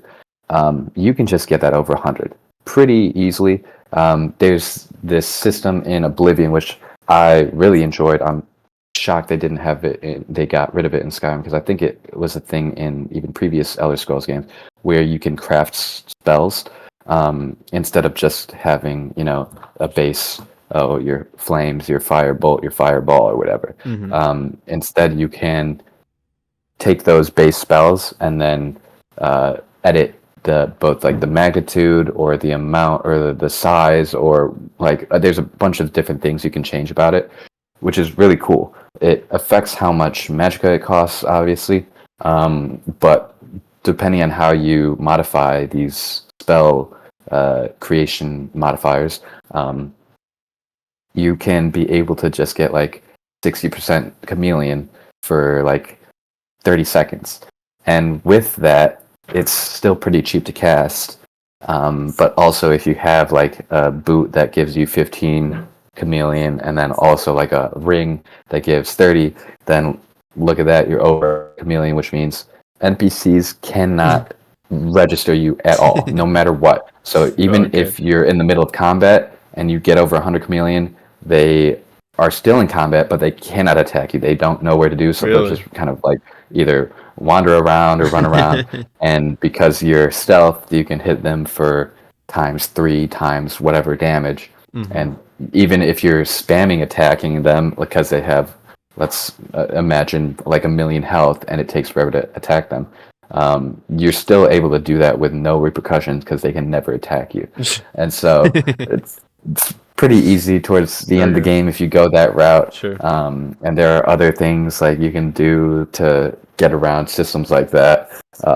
But that is not as easy in Skyrim.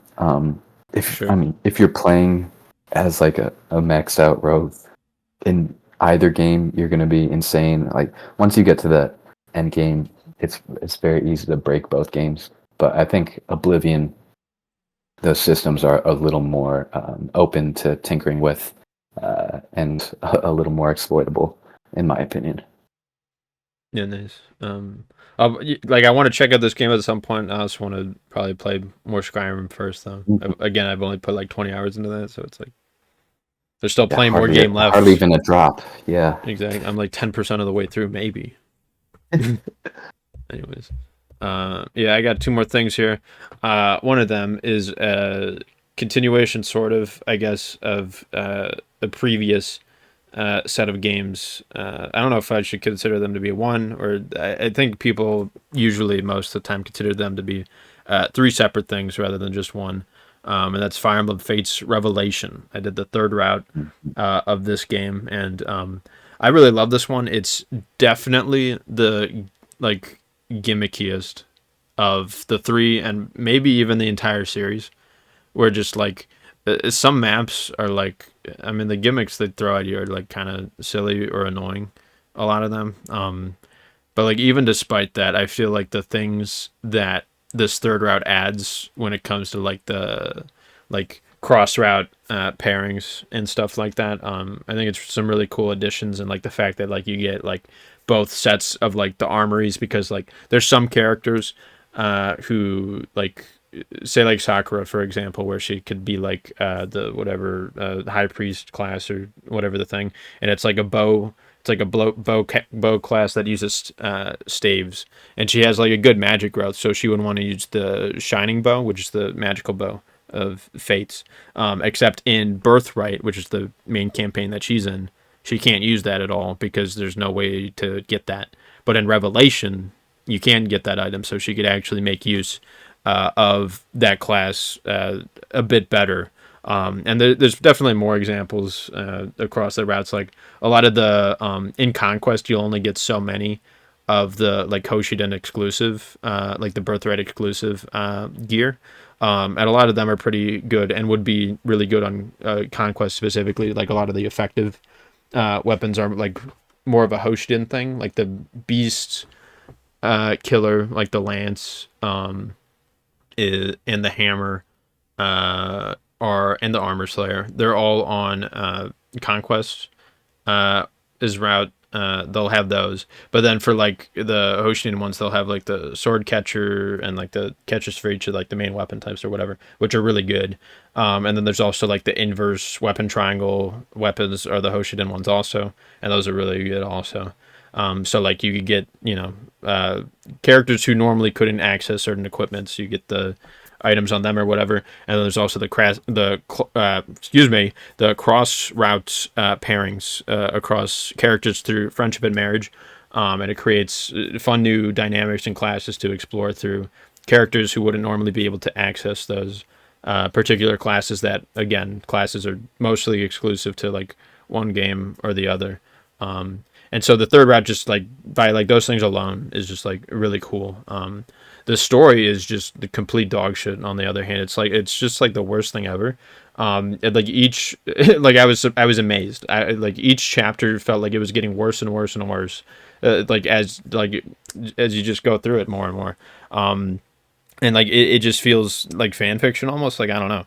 Like I just found myself. No, that's so true. Yeah, like I just found myself through like each twist that would happen. I mean, like it eventually got to the point where like a twist would happen and I would just be like sitting there laughing out loud at the things that was happening before me. Like I couldn't believe it, which is very bad considering the fact that I actually knew the story of the game. I watched somebody play it. Like I already knew the things that the game would throw at you, but I was still found myself sitting there like in disbelief and just laughing at like the shit that was happening. Like it's silly. I'm not gonna get into the spoilers of it, but it's got some out there silly things about it. But again, like the story of either of these Fates titles is not the main draw to it at all. It was sort of marketed that way with like you got the three routes or whatever, and like the in gameplay, each of that the way they differ is cool. I definitely like agree with the fandom that Conquest is the best in terms of gameplay. I'm not really sure if this is better than Birthright. I guess maybe it is a little bit. It's like most of this game is easy, but then there's like a couple difficulty spikes near the end of it. And the other weird thing is that like a lot of the Birthright characters are slightly worse than the Conquest characters, sort of, which is to offset like the difficulties in each of those. Or at least that's what people say. I'm not sure if I fully agree with that. But specifically, like the child paralogs for the Hoshiden characters tend to be a lot easier than the child paralogs for the Conquest characters. And so in Revelations, you'll like get both, and you'll like bounce back and forth between those, and it's like it's almost like you're playing a completely different game, like across one to the other, where it's like the easiest thing ever, and then it's like you go through fucking Benny's kid Ignatius, and it's like Jesus Christ, I need to get there in fucking 3 turns or else he's dead or whatever. I ended up doing Ignatius's paralog on both Conquest and Revelation, which I did have an easier time at it the second go around, but it was still like it still took me a couple of resets just to get like at like me to get to like a normal point where I was safe and like things worked out okay. Anyways, yeah, it's a cool game. I'll probably again return to these titles again someday. I mean, like playing them back to back, I would say is a lot. Was able to get through Birthright and Conquest back to back, and just like a little break in between, I think was reasonable for this one. And And yeah, I would like to play this again someday on the higher difficulty than hard mode. That being lunatic or maddening, whatever they named it. Yeah, one of them. Yeah, they changed the name like from game to game. Yeah. Because it seems like a cool thing to do, and I like these games a lot, and I feel like there's still more left to explore with the gameplay of it. So yeah, I look forward to going back to them. I think by that point I'll probably just skip the story cutscenes like I do with Engage now, and just be like, Yeah. I'm here for the game and nothing else. Yeah, because when I was playing this game, it was back to back all three Right. Fire Emblem Fates games, and I was playing them for the story. So this one stuck out to me as by far my least favorite Fire Emblem game that I've played, and I've played all of them now, right, except for some of the original. Revelation ones specifically, that or haven't Fates in been- general, is your least favorite, or was your least favorite? Revelation specifically Okay. is my least favorite Fire Emblem game. Period. And Damn. it would be interesting going back to it now, because I have learned to appreciate gameplay more. Yeah. But even so, like with Fire Emblem Engage, the gameplay is great, Yeah. and I like it a lot. The story is not good, but it's not as offensive as Revelation was to I me. agree, Like yeah. Revelation was like really bad. I think all of Fate's writing Yeah. was worse than Engage. Yeah. And Without a so doubt. the problem of having the bad writing of Fates, in addition to like the worst story in Fates in Revelation, When it's paired built with- up to be like the canon, like the best route ever, it's gonna be it's so like, awesome and this, epic. this should like, be the fairy tale ending, Yeah. but instead it's just like so ham-fisted and, like you said, almost fan fiction in the way they're trying to force these revelations. Yeah. Like if to they come about. made if there was like fan fiction of like three houses and like the each of the houses uniting and like they're not going to war with each other, but there's actually some secret enemy Yeah. going after those. Like, who there's slither a in the dark or reason whatever. behind it all. It's like Yeah. that is like the least interesting thing you could have possibly done, and you chose the least interesting aspect and just like made it everything worse that in its happens execution. just gets blamed on like just one dude, like all the fucking Yeah, bad it's shit like, that happens really? and like all the Of atrocities course. that like other random characters afflict to you for like no It's real, almost funny because real like those reason. are sometimes the issues I have with like JRPGs in general, where like you start with a really kind of down to earth villain or whatever, Yeah. and then by the end you're fighting God, right? Like it's what the kind of the dissonance I had with playing Persona 4 Sure. Golden is like, oh yeah, you're just going up against this guy. You're just in like the middle of a Serial neighborhood killer, and just murderer. like trying to fight who's killing these guys.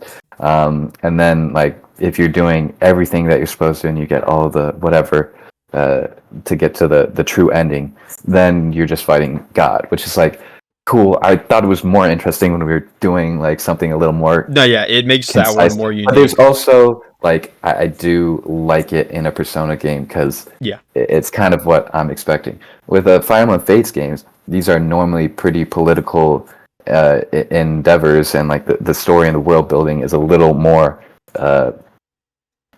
not grounded, but Yeah. but more so and a little more like structured than a Persona. But with Fates, that was like an Awakening, I guess, was the first pivot towards a more like Yeah. a Casual. less, a more casual, exactly, audience. And The Revelations easier took difficulty options and all the of- romance shit and the whatever. Revelations felt like it really boiled everything down to the most casual experience in the worst way possible. Agree I and think. disagree. Because it had the worst story in my opinion, and it didn't even have the best like gameplay or like maps or it had like I guess also had similar builds, but I still think Conquest was far and away better than this one. Well, So I don't think I'll ever come back to this one. No, Honestly. I think it's really fun if you separate yourself from the story for a little bit, because I mean it basically almost all of it feels like it's copying Awakening like aspect of it, and then just kind of nerfing the hell out of it. Hmm. I much prefer the way they handle child units in this game than I do in Awakening, and part of that is just the class system in general. It's easier to pass down certain skills to kids than in Awakening, where like the way that reclassing works in that game, where it just like reset your level, versus in this where you maintain the same level from like if you're just on the same tier of classes. And I think overall that's better. And then also the child paralogs, they'll scale to your level based on what chapter you're on. So it's easier for them to be relevant at like whatever point you're playing the game at. And yeah, like the other shit, like weapon experience goes way too slow in this game. Like in Awakening, it was too fast, and so they were like, "Oh well, let's nerf that," and they nerfed it way too heavily in that. And like just experience gain in general. There's a level cap at promoted level 20, and you have to buy expensive ass items to like increase the level cap for some reason. Like, why do that? What's the fucking point in this thing? Just like let me keep going. Why stop? You know what I mean? So that's annoying. That's an annoying thing that they did, because in Awakening there was basically none of it. Because again, like in that one, it would just reset your level each time, so you could keep reclassing until you're just max stats, whatever. But in this, it just has to be annoying in that way. And like I think there's some things that this game does better than Awakening. It's like a lot of balancing things. You know what I mean? Like the whatever OP stuff was in Awakening is pretty much gone from this. Like this game does not have Gale Force. It doesn't have like the insane range of rescue staffs. You can still definitely use rescue staffs to like 1 round maps. Like I've seen that. I've seen people do that. I've even seen people do that with captured units, because it brings that back into the series, which Yeah, yeah, Awakening didn't yeah, have. yeah. Which is a cool mechanic, which I didn't really make use of at all. In these runs of things, I like using the characters like in the actual like whatever the games give you. And like I'd say overall, it's a game like yeah worth going back to. I think it's fun. I think the class system is one of the best in the series, and I think they give more reason to like pair up units other than just they create a kid and then they give certain support whatever points, and Hmm. like when they're paired up they give more fucking pair up stats or whatever. Like the fact that there's all of that on top of they give each other like the opposite, like whatever their classes are, I think adds a lot to the like pairings, like the thought process of the pairings in general. That like benefits them in a stronger, more substantial way, because you only start with one. You only start with 2 classes: the one that they start in, and then the one of their second seal ones, which is the hard seal or whatever. And then they get one friendship, which it makes the like same sex pair ups more important also through that system there. And it's not a perfectly balanced game or anything. There's definitely like, I mean, even in what I just said, the like marriage and the friendships, especially, there's some redundancy in like which classes certain characters would get. But like the game, I still feel like overall is worth checking out in the modern day. They have quite poor ratings, I think, overall across like a number of websites. Like I can't even remember the site I used to rate video games on, but in that they had quite low ratings comparatively to like even other games in the series. And I feel like these ones get a lot of flack because when they came out, people were on the Awakening mindset. They're introduced through the series through that way, either that or they were hardcore fans of the series who did not like Awakening, so they did not like the direction that this went in, which just further went into Awakening's whatever similarities and stuff in common. And the people who are used to Awakening looked at this and they were like, the story isn't as good. I like the characters more in the other one or something. Without like at the time, none of us really thinking about like what substantially gameplay wise is this changing in the series. And I think overall it's a more balanced experience than Awakening. Whether you like that more is up in the air. I mean, if you like the unbalanced fun wacky hijinks that Awakening can potentially be, like the characters are going to achieve a higher highs in Awakening in terms of like what builds you could place onto them. But this game is more realistic in giving you those sort of out there builds, not the most game breaking things ever like Awakening can, but like to get those in Awakening, you have to like do the grinded DLC shit. Like it's very hard to get like that ideal like vision onto a particular character with just the experience in the actual like main game chapters and paralogs. Versus this, where I think it's a little bit more feasible, and the characters in this feel very unique and fun, and I like them as combat units in this. I can't remember the support conversations comparatively to Awakening, if it's better or worse. I mean, it's maybe about the same. I don't know. I don't remember enough about the Awakening stuff. But yeah, I would say, hey, give it another shot. Check it out at some other point in your life where if you're feeling up to it. Maybe I think they're worth it. Conquest. Yeah, at least Probably Conquest, I guess. Conquest. Yeah. I would probably go back to Conquest. Yeah. I mean, I rated that one pretty well. But yeah, the rest of them I could give or take. Yeah, I enjoy them all. Not everybody does. That's fine. I got one more game here. So you know how I said earlier when I was talking about Wuthering Waves? I can't even speak now. I was talking about how, like, man, it would be so, like, inconceivable and wild for, like, people to expect other people to play multiple gacha games, because it's just such a big, like, time investment. You know, like, multiple gacha games at the same time, like, that'd be nuts. That'd be crazy. Why would anybody ever do something like that? Well, there was this new one released in a particular series that Peter and I know quite well. It's a little spin-off title thing called Persona 5 The Phantom X. You've heard of this one, right? But you're avoiding it because you're like, I don't care. It's a gacha game spin-off.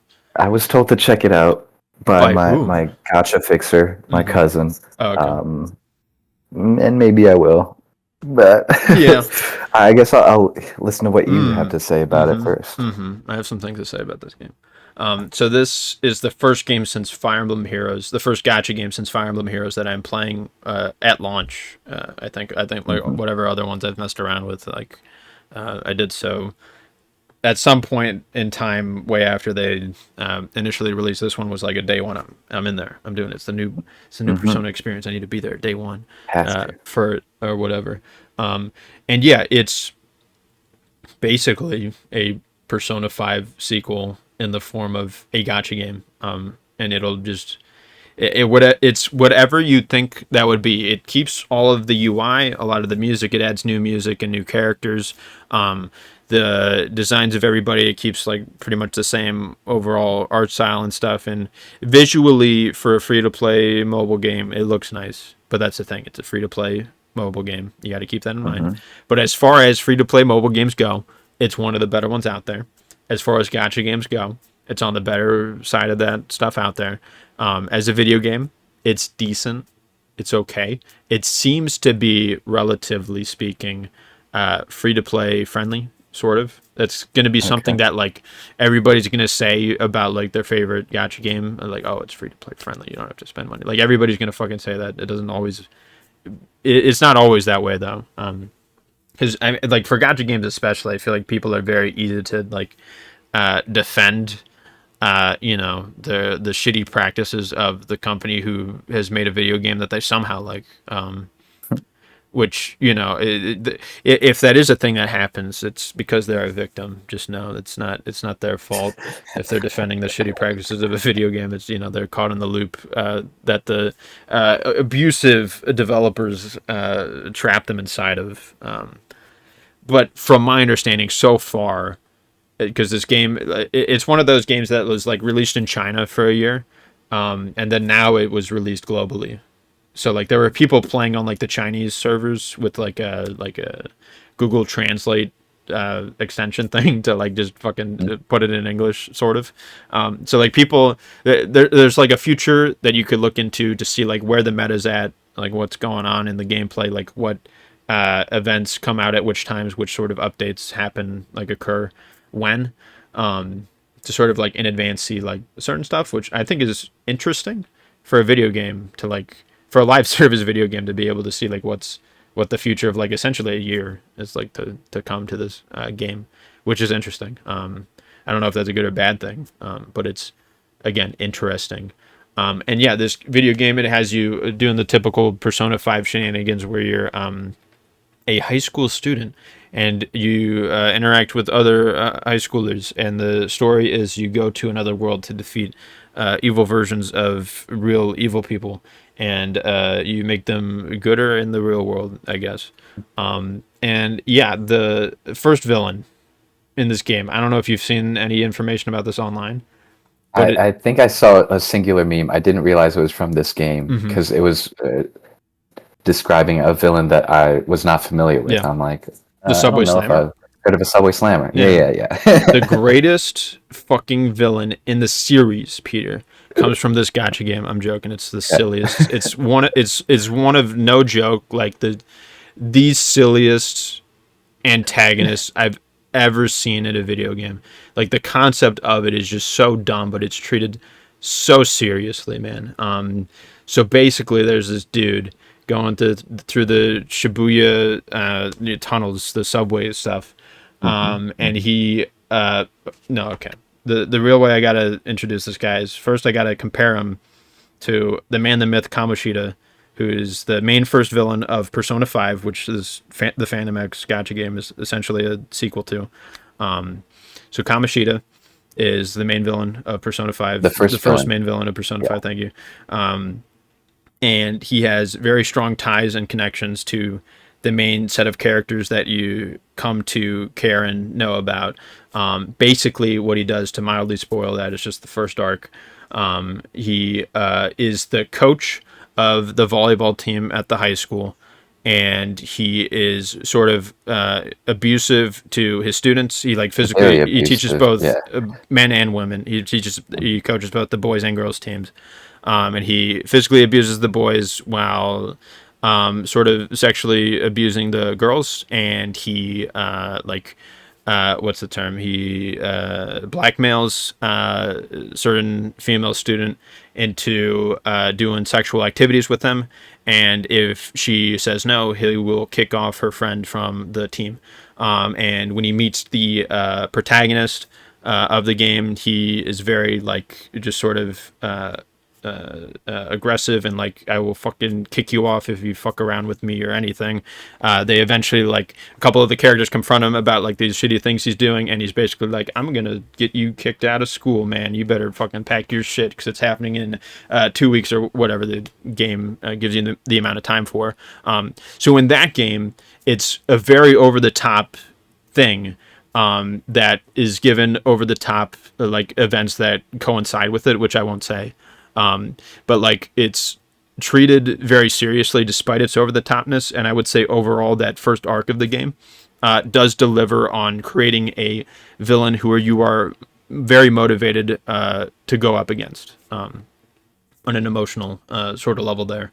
And it's a difficult thing to pull that off in a game that offers a bunch of villains for the first one to be a very good one, because you're essentially just establishing it from the get-go with like nothing else forward from it. It's just from the start. It's the way it is. So the Persona 5, the Phantom X, the first villain in this video game is somebody who goes through the subway in Tokyo, and he notices a woman walking by, and he will quickly walk and run almost and sort of nudge his shoulder into women walking by him, and then he will run away.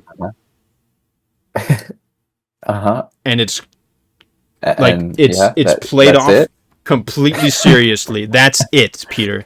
That's it. It's treated completely seriously. I guess it's because he notices them, right? So it's not even on accident. It's because it's purposeful, which makes him well. That's the great thing. It's in all of Persona. Yeah, I know. Well, it's very purposeful. But it just like it's. I mean, it's the weirdest thing because like the great thing about this, this game series, or I guess just Persona 5. And now this spin-off sequel thing specifically is that like if they ever want like weird things to happen and like no repercussions are like happening to this person, they could just be like, oh, it's actually like the demon god in the other world controlling people's desires or whatever, or like the fucking other world is like eating up the like normalcy of like the way people behave, or just like demotivating them in like some way. And Persona 3 sort of leans on that in like a better way, and not just like it feels like complete bullshit, because it's like they justify it in that like, oh, he's done this so many times that he's gotten the fucking nickname Subway Slammer. Like people recognize this guy, like they know who he is. And it's like they justify it, or they try to justify it by being like, oh, the cops, they can't do anything, so you could just say that it's an accident. But even though it's fucking happened like dozens of times, to the point where like people know who this dude is, like it's such like a stupid fucking issue. Like I feel like it's like, I mean, the way you solve this is you just like get a couple of your friends, you just beat the shit out of him in some alley that you lure him into, and be like, hey, stop doing that. And then he stops doing it. But no, it's Persona, so you got to go to this other fucking world and be like, you got to kill his evil version of him or whatever. And then it'll really get better, or something, I guess, because that is eventually what happens. And like the actual backstory of him and like why he's shitty is so stupid, and it just feels made up. Like that's the other thing. Like this game is developed in China by like a Chinese company. Meanwhile, the mainline series is developed in Japan. The games, regardless, take place in Japan though. So and knowing the history between Japan and China, and how they've been at conflict for a long time, this fucking villain feels like revenge from the fucking Chinese government onto the Japanese one, like, is the way that I'm rationalizing it in my head. Where it's like it feels like Chinese propaganda, because it's like, look at these It just gets to depict them as like very the most like incompetent fucking government system, where you can't even protect on the most basic level the innocent people that live there. Like I've seen people justifying it as like, oh, this is a real thing that happens in Japan. I cannot believe that for a singular second. If that is a real fucking thing that happens in Japan, that is a genuine problem that needs to be stopped. If that's a real thing of like incels walking around and just like nudging themselves into women and like knocking them over, like whatever. It's like, dude, your fucking justice system has failed you. If that's like legitimately, unironically, like a situation that is existing in the present day, I wouldn't put it past the world to be capable of that sort of shittery. But I want to believe that is not a thing that is happening, and that is just present. Silly in the video game. And it's a made up thing from the Chinese developers to be like, what's a Japan problem? Oh, I know, they got the men don't like the women, so here's the character to represent that or something. I mean, they're not wrong. They're just exaggerating a little bit, I feel like. You know, I mean, or maybe they're not even. Yeah, I don't know. That's the great thing. I guess I'll have to go there myself to find out, or maybe I'll become the Subway Slammer and see if I could. We got to test if that's a real thing you could do in Japan and just get away with it, and just be like, you gotta get the people to like talk to the cops and be like, well, we can't arrest him. It's just, he just says it's an accident. We can't do anything about that. Even though it's a subway, there's like security footage all over. You like, people know about this guy. People talk about him every fucking day. He's slamming into fucking hundreds of women on the subway shit nonstop. Is his full-time job. Like, come on, get off your asses and just beat his ass already. But whatever. Maybe there'll be better villains down the line. Yeah, there's so far there's like 2 main chapters that have been released, because it's a live service gacha game, so the story will come out over time. I have heard that the story gets better, the actual palaces themselves or whatever gets better.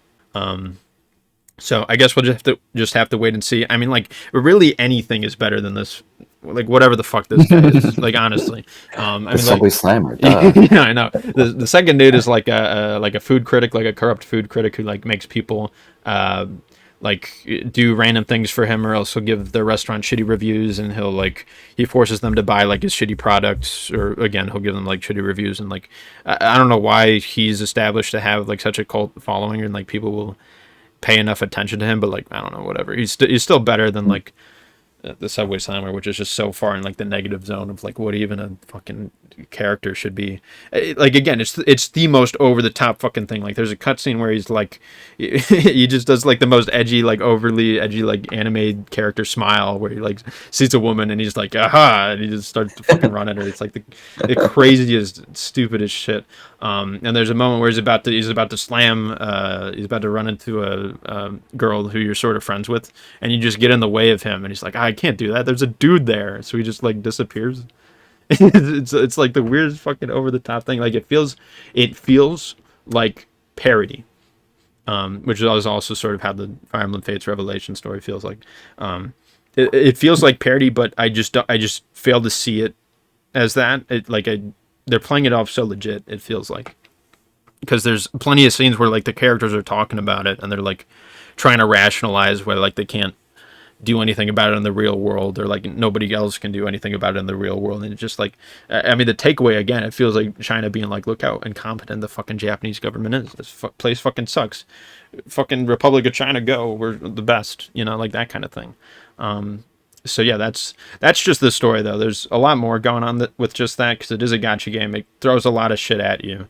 There's like in Royal, I think specifically, I can't remember if it was in the vanilla game. There's like these Velvet trials where it's basically just like sort of like one-off battles where it's like you have to beat it in a certain number of turns and you get like points from like getting knocked down weaknesses. I don't know if you ever messed with that. I think it was a Royal, or no, I think it was in the vanilla game, but like a lot of it was locked behind DLC, and then Royal had, I think, pretty much all of it just in that. 'Cause Royal took like all the DLC of the original and just like had it for free in that, but then also had more DLC on top of that, I'm pretty sure.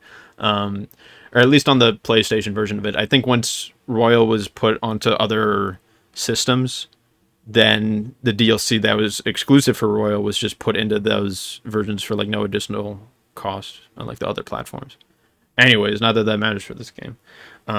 So there's that. There's just like a bunch of shit going on. There's like there's like, so in the Persona games, there's like the emphasis on like the combat, the story, dungeon experience gameplay thing, RPG systems, and then there's also like the free time hanging out with people, raising social stats and stuff. And they adapted that to this game with both of those having that sort of stamina refresh thing where like you get a certain amount of activity points to spend on like I'm working at the part-time job, or I'm cleaning my house, or I'm hanging out with this particular character to like raise their social rank and stuff like that. And yeah, it adapts that overall seemingly pretty well. It's going to be it's a pretty slow system, which I mean, like the mainline titles also, you're going to like increase the rank slower. This one comparatively has like higher number ranks. So for example, like the in the mainline Persona games, it goes up to like 5 for like the social stats is like the max number. In this, it goes up to the fucking, I don't know, like 100 or something. I have no idea, or like 50. It's something high like that. But what's nice about it is that you could actually see how far you are like in each of them and how much is like required to get to like the next rank. Because in the mainline titles, like I think it's an improvement that they could put into there, is like actually being able to see like how far you are from increasing one social stat like of one rank to like the next, like how many points you get. Like that would be nice, that would be helpful.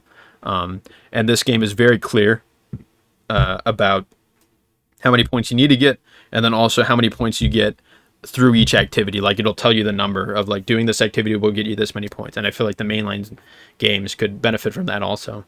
So I mean, me even saying that alone, it's like this game has at least some things that could be worth carrying over to the mainline titles. It's not a completely worthless, complete garbage, trash, whatever you want to call the gacha game slop. I guess it's not completely that. It's like, you know, a certain percentage of it is that, but like not all of it. And there's like you target weaknesses and stuff in the combat. There's some enemies that start with shields, so it adds like another layer of like you can't quite baton pass knock them down yet. You have to like do some other AoE move on them, or just like hit them first for a turn. So it's like, I don't know if it's the most in-depth thing ever, but it like prevents them from like being, you can still hit them with a weakness attack and it'll lower their like shield gauge thing by like 1. And as long as they have that, they can't be knocked down or like baton passed, I don't think. So like I don't know quite the complexities of what that could potentially deliver to the series, but it seems like maybe something they could implement, I guess. There's also an online chat the game has, which I mean, I don't know, a lot of the live service games are going to let you do that. My experience with it, I haven't actually typed anything. But just on reading random stuff, it's like the chat rooms are either going to be like spamming certain emotes or just like racial slurs back and forth, like like okay. Sounds about right. Yeah. So that's interesting. I played this on Steam Deck specifically. I was doing it docked or just like handheld, and I'm using like the control scheme, the control like the controller control scheme. I don't know, rather than mouse and keyboard, which most gacha games in general are going to be best either on mobile or on navigating through mouse and keyboard, because it's a lot of menus and a lot of backs and forth between these menus, and like with mouse and keyboard you're going to get through that shit so much quicker than controller. And they were aware of this because they let you as you're like using a controller, they let you swap to like mouse mode, so that your like left stick essentially becomes a cursor rather than you're normally like navigating through the menus, if that makes sense. Because some menus in this just like are completely broken on controller. Like they don't even let you select the things you want to select, so you have to switch to mouse mode and then do the things. So it's like they added it as like a safety net of like, oh, if this fucking thing doesn't work, or if we can't get it to work by this point, they can still do it with the mouse control setup, which is a thing, but it's still not quite there. Experienced bug where pressing options button. Oh yeah, so like I've experienced different like things across like different days. And I don't know what triggers these various bugs. There was one where like it pops open a tutorial menu, and then what should happen is I use the right stick to scroll down, because it'll like only show so much text, and you can scroll down to see more of the text. But there was this one day where it was like, normally it should just be like I hold the down button on the thing and it'll like bring me down. But for some reason I had to waggle it back and forth between like left down, right down, and it will like slowly nudge its way down in the thing, rather than like if you just do straight down, it'll do nothing. And I've never seen that before. It was the weirdest thing ever. And it only happened like one specific day. Or no, it happened 2 specific days, but in between those 2 specific days, there was a day where it worked fine. And then after those 2 days, I haven't experienced it also again. I don't know. Like, was it patched and then broken and then patched again? Like, I have no idea. I have no idea. And then there's also this one where, I would hit start, and I don't remember which menu it was because I didn't write that down. But I would hit start, or I think it was just like all menus for like a little bit. I would just hit the start button to like, you do like you just like go to where the objective is, or like you select a certain something in one of the menus, and you hit the start button, and just like none of the other buttons worked at all on the controller setup. Like I could do, I think I could do like the D-pad, like lefts and rights and stuff, but I couldn't actually do like confirm, cancel, like any other button. So I have to switch to mouse mode and then just do anything. And then if I go back to the controller mode, I could do stuff again. But for some reason, if I press the start button on whatever menu, it would just like completely break everything, and I couldn't do anything. It's like the weirdest thing. There's like there's like weird random bugs like that most players probably are not going to encounter, because they're doing like through mobile directly on the phone or through computer. But I don't want to run this on computer because my gaming laptop is a little bit outdated, and also the trackpad is like inflating a little bit because there's so much heat there. So I feel like the mouse pad or the trackpad could like fling out and fly at me like at any fucking moment. Anyways, I say as I adjust myself and put my face right in front of it.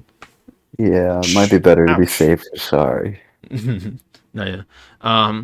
But yeah, it's a cool game. I can't necessarily see me sticking with this one as much for as long as Wuthering Waves. I think it would be one that I'll put like a decent amount of time into right now, and then I'll wait for like more like story content to eventually come out, and then I'll come back to it. And then I'll like wait again. It's like it's probably not like an everyday thing for the rest of the fucking year of my life or whatever. I guess we'll see. Maybe it'll really take me over, and I'll fall in love with it or something. Maybe the later palaces will be all that. They'll slap so hard, I'll be like, I'm a slave to this game now too. I'm spending $40 on skins, which I think there's. I don't know. I don't think there are skins. There's like alts to characters where there's like newer versions of existing ones, but they like play differently and look slightly different, which is a common thing that gacha games do. I mean, Fire Emblem, look no further than Fire Emblem Heroes, where we got 8 or 10 Camilla alts, whatever we're at this point. And that's just the beginning. Yeah, that's only the beginning. I'm thinking we could get to 50 Camilla alts. I think that's what we shoot for. That'd be cool. Anyways, yeah, I might have more updates on this in the future, depending on more story content. I haven't actually gotten through all of chapter 2 or whatever, because there's like a level sort of difficulty spike thing going on, so I'm just kind of going through the dailies of like, okay, my characters can maybe be at the certain level where they could do the thing. So yeah, that's that for now. Maybe I'll update on the future with it, but we'll see. Yeah, I might check it out just Yeah, it's because like if maybe it worth is checking like out. It's like Persona decent. 5 adjacent, Yeah, and I mean, I like the gameplay. it's gonna I'm give off very relatively similar okay with vibes. gacha Yeah, games, so yeah, might be something I have to check out. yeah. Then you could really get to But know the Subway Slammer, the greatest Mega 10 I villain have to of play all it just time. for that. Like that's the only reason I'm actually Oh, it's thinking the about only reason checking it out. anybody has ever played it. It's not the Yeah, fucking yeah. waifu bait or whatever the shit. No, Nobody cares it's about that. for the Subway Slammer, Hmm. of course. Um, but until that, I think that takes us to the end of our video game section. Hmm. And so I will begin my little music corner, things to point your way This that you one might won't want to belong check to out. you exclusively this time. I'll have you know. We're Really? actually Oh sharing this boy, spot. I can't wait. Yeah, here you go All right. then. But new album from Little Sims, UK hip hop artist. She drops her newest album called Lotus. Just really good conscious hip hop with some soul influences. Um, really great writing as usual from her. This is maybe a bit of a darker project than what she's usually known for, but still, I think she's one of the most consistent artists and maybe like a top three hip hop rapper, in my opinion, just point blank. Love her so much. Um, Another album from the artist called McKinley Dixon called Magic Alive. He's an artist that is also incredibly consistent, does very similar kind of conscious hip hop. This one a bit more jazz influenced, and very theatrical, energetic, very loud and detailed, and also extremely good writing. A really good, interesting concept album in this one. Highly recommend. Um, there's a bit of a shorter EP project that I want to point out from Dog Race called Return the Day. This group is fairly new to the scene. It seems like this is their first project. I've been following them as they've been dropping the singles for this, and was really waiting for them to drop something. A bit disappointed that it's just an EP, but I think it's extremely solid. Just 5 songs, but I think all of them are a bunch of fun. Gothic rock, post-punk stuff, so kind of darker and a little mysterious and kind of very moody. But would definitely recommend that one. Another album from Hayden Pedigo called I'll Be Waving As You Drive Away. He's an artist that does just really detailed, intricate guitar work, but that's basically all it is. He just creates these kind of ambient Americana pieces that last for the entire album. Really peaceful and soothing and kind of emotional. Very it's kind of lightly haunting, just in that you know drifting guitar work. But I think this was a very enjoyable listen that I would recommend if you're ever looking for kind of softer music or maybe something to put on the background, because it is just guitar that helps to evoke feelings, but is maybe a little easier to listen to in the background. Um, Another album from pop superstar extraordinaire Lorde. She drops her newest in Virgin. Maybe not my favorite from her, but I think it's a return to form. I like this one quite a bit. I think it's definitely better than Solar Power, I believe was the last one that she dropped. But this one, Virgin, yeah, has her usual kind of alt pop direction, great production throughout, and some great songwriting. I think I probably prefer the second half of the album to the first, but Lorde, she's been doing her thing for a long time now, and this is just another entry into a very impressive discography from her. And another album to point out is the new one from Kevin Abstract called Blush. This has him kind of return to his pop rap roots after his previous album that was more of a kind of alt rock, indie rock direction. This one I think has him playing to his strengths. I really like this one. Honestly, I think it's one of my favorites from his. Definitely harkens back to the days of Brockhampton. Has some of that same energy and DNA in it. A fun kind of summer project. A lot of energetic cuts with a bunch of features that run the gambit and really keeps it a very energetic and variable listen that I would recommend. And then finally, another short kind of EP from UK artist Niloufer Yanya that I've been listening to a while. This one called Dancing Shoes. And she has been making great music for a while now. Just last year, she dropped My Method Actor, which was quite good. I remember recommending that to y'all. And this one seems like it's maybe a leftovers from that project. But honestly, all of them are as good, if not better, than the ones off that project. Really enjoying this one. Her usual blend of indie rock and bedroom pop and alt pop, stuff like that. But a bit of I feel like more interesting instrumentals, really good sounding guitars, and just overall songwriting is top notch on this little EP of 4 songs that, if you have time, I would recommend checking out. Hell yeah. Kneel for Yanya. Do it. Kneel for her. I'm joking. I'm grateful though that you typed these out for me, because otherwise I would have no idea how to spell a lot of these names. So I feel like I feel like the ones this time are a little bit more tame, I think, comparatively to like whatever 2 or 3 months ago. There was like back to back, like the album and the artist name is just like the weirdest, like most random shit.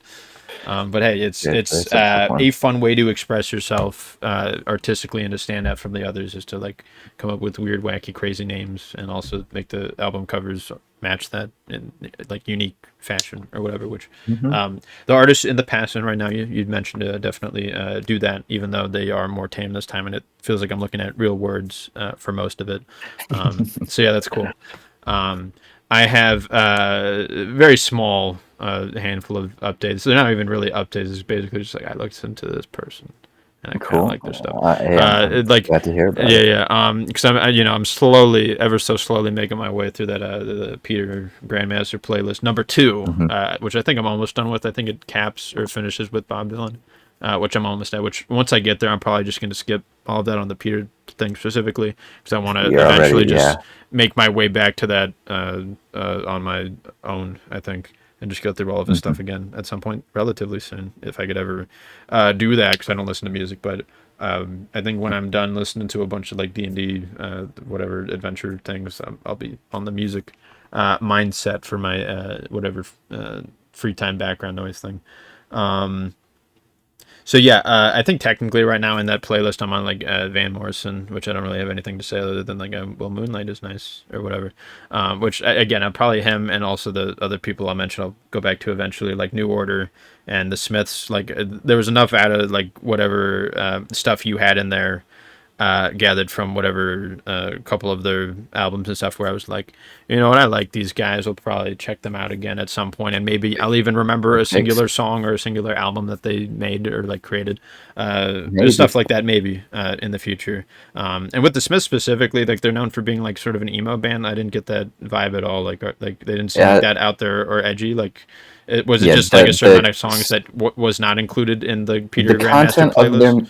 No, the content of their music is sad and is emo, but I guess it wasn't paying attention to the lyrics. Kind of, because the instrumentals and the song, like the actual songs themselves, are pretty energetic and poppy. It seemed like the opposite almost.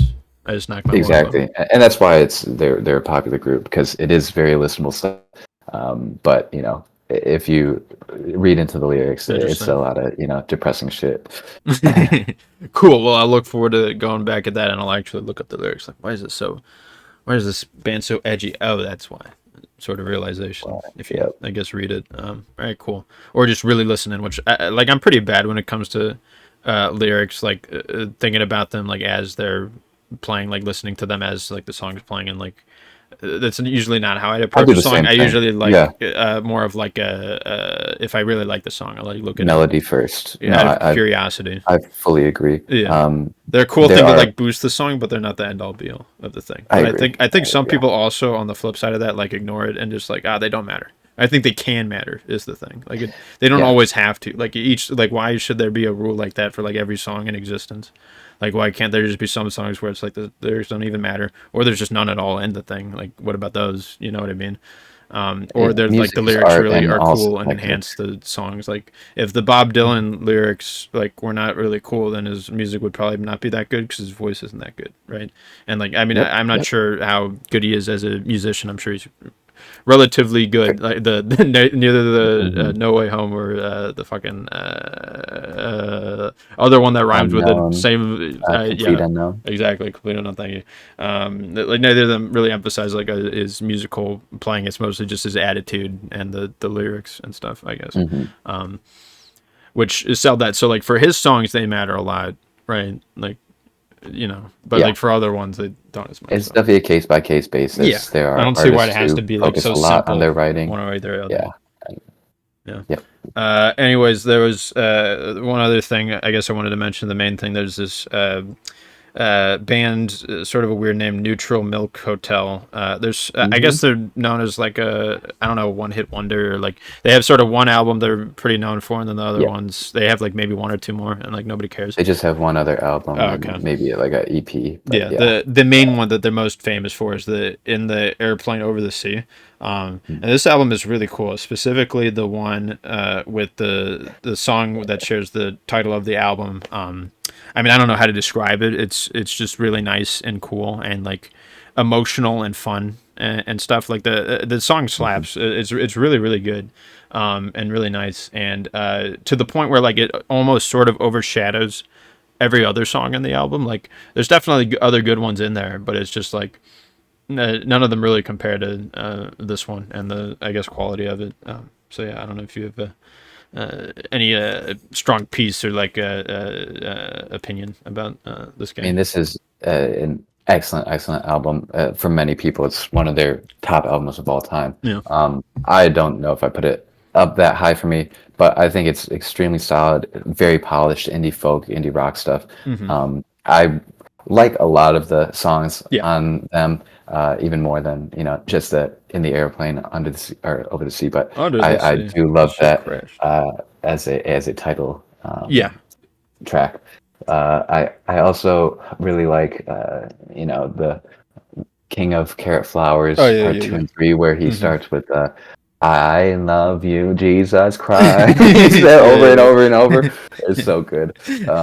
Or yeah, I like that. This is an album that I think it would do you well to look into all the lyrics and kind Oh, of really? They haven't done that yet mess for with any of them it. because they are. It's more interesting in the way that it's written. It's not just, as straightforward as songwriting can be. It's sometimes a little poetic and abstract, and things that are obviously seem to be very personal or personal experiences from the writers. Hmm. Yeah, it's one of the albums that I haven't listened to in a while, honestly, but every time I do, it's, just a pretty flawless experience. No skips for me. Very, very good one. Damn. Yeah, that's cool.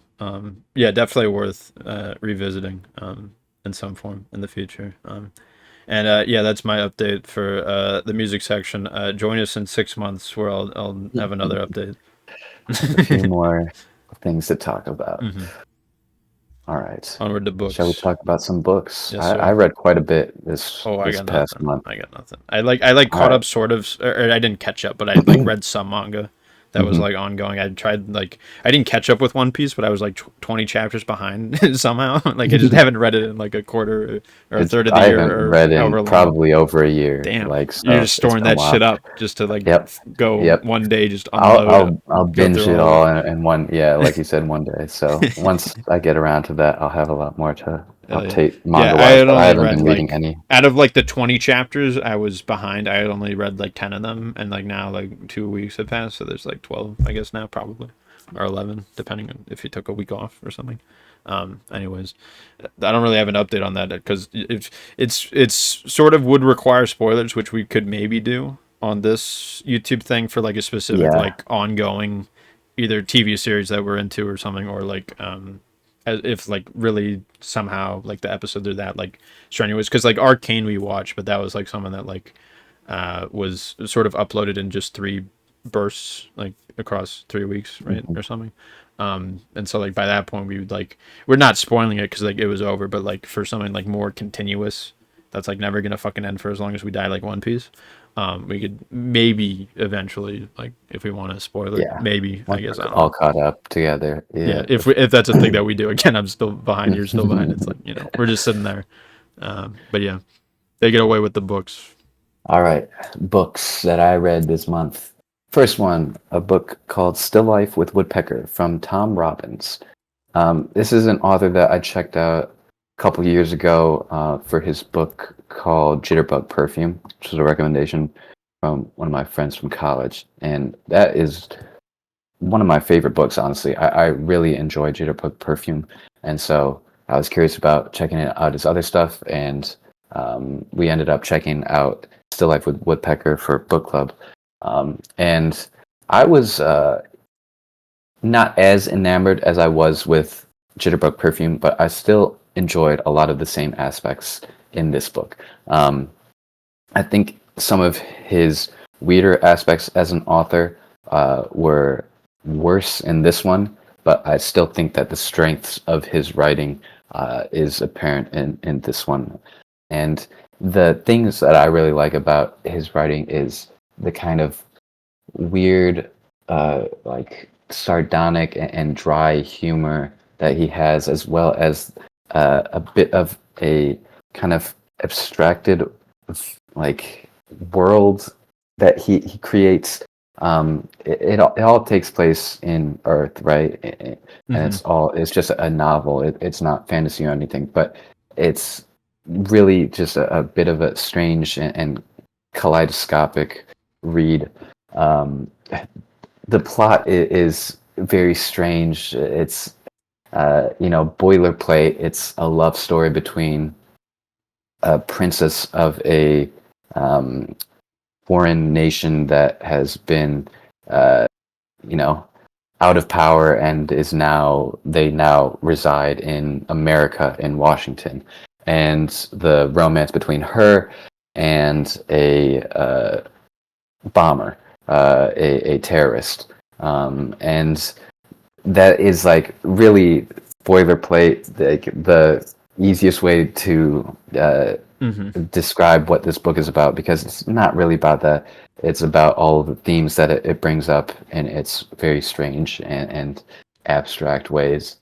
You know, it runs the gambit between uh, themes about society, love, individualism, all, Mm-hmm. all of those big heady ideas. But it does so in a way that I enjoy reading, because I enjoy his sense of humor for the most part. I think that he has a bit of a crass way about him, and some of his depictions of women are a bit strange Mm-hmm. and uh, you know, it seems like a personal choice or like an artistic choice, but I'm Okay. not sure how often it like works out. I think it was definitely better and more tasteful in Jitterbug Perfume as to this one. However, I still think that the overall uh, the combination of that weird, abstract, and surreal humor and narratives with these really kind of poignant reflections on life and living on Earth as a human, and just like real kind of memorable depictions of what it is to be, you know, person on its rock floating around the sun. Mm-hmm. It is the kind of thing that I enjoy about his writing. So if that sounds at all interesting to you, I would check it out. It's hard for me to review it and describe it because it's such a strange book. But another book that I read would be the little book called Fight Club. Not sure if you've ever heard of Oh. it. Um, but yeah, Fight Club by Chuck Palahniuk. Uh-huh. It was obviously, adapted by David Fincher into the book with Edward Norton and Brad Pitt. Hmm. Became one of, the The films biggest of all movies of all time. time, really. Yeah, like many people's favorite. And I just wanted to read it for book club as a way to, uh, you know, get more context on Yeah. what the narrative is about. Because the thing with Fight Club as the movie, there are many people who love it and perhaps the wrong reasons and maybe see too much of themselves in perhaps a character that should be viewed as a villain in Tyler Durden. Sure. And I just wanted to see if there was any more context to be gleaned in the book. And there is. I think they're both, same story. So if you like one, you'll like the other. Hmm. I think they're both good. I do prefer the movie, Really? just because it's Fincher did something like incredible with it and transformative. It's not one of my favorite movies of all time, but I still think it's like a great watch and a very enjoyable watch. Hmm. His extreme detail in editing and performance and all of his rigorous, almost fascistic way use of directing is very particular and creates some fantastic movies. um, but I think that the book makes it more clear than the movie that Tyler is a villain, because in the movie he never really kills anyone. It's mostly like, oh yeah, we're gonna blow up this empty building, and or we're gonna steal that or whatever, create Hmm. bombs. They're obviously villains, and like they're doing terrorist things, Hmm. but their justifications for doing so often override uh, an audience or a fan's kind of receptions of what they're actually doing, which is creating a regime under Tyler and forcing everyone into a place where they have no individualism Hmm. and instead do whatever they're told, which is exactly what he's preaching against, right? So it's that Yeah. the problem with society is that no one can be an individual. You're forced to consume, consume, and consume. But then the solution that they reach as Project Mayhem is to do the exact same thing. But it goes over many people's heads because Brad Pitt is so hot in the Sure. movie, and he he I guess creates like such a charismatic character, and the way he speaks is so He's cool. too And good oh, in he's the so role. yeah, he can fight, and isn't fighting so cool and manly. Yeah. But that's it's the interesting dichotomy between depicting things as they are like meant in the text Hmm. and maybe being too successful with it, where the audience that is meant to be reached takes the wrong lessons from it. But book is good. It's the same story as the movie, Right. and so uh, not much more to be said about that. Um, and then I guess a big update for Brandon Sanderson stuff. Oh, sure. I read a lot more. I read Stormlight 5 Archive number 5, or Stormlight Archive number 5, Wind and Truth. Uh, can't really get into the specifics because of all the Sure. spoilers. It is a very climactic finish for the first part of the Stormlight Archive For part series. one, For five fucking part biggest one, yep. monsters of the books. Yeah, it's essentially going to be just two series, but they Fair enough. also take place in the same world. But yeah, Wind and Truth sets up some incredible moments, has some great character writing and set pieces. I think it has maybe my least favorite writing from him Interesting. in the series. Um, but still, it's because I'm bought into the world and Sure. the characters in the series, that the actual writing doesn't get in the way as much as I appreciate all of the moments that are being created and the overall story. I think the story is fantastic. The writing is not as good.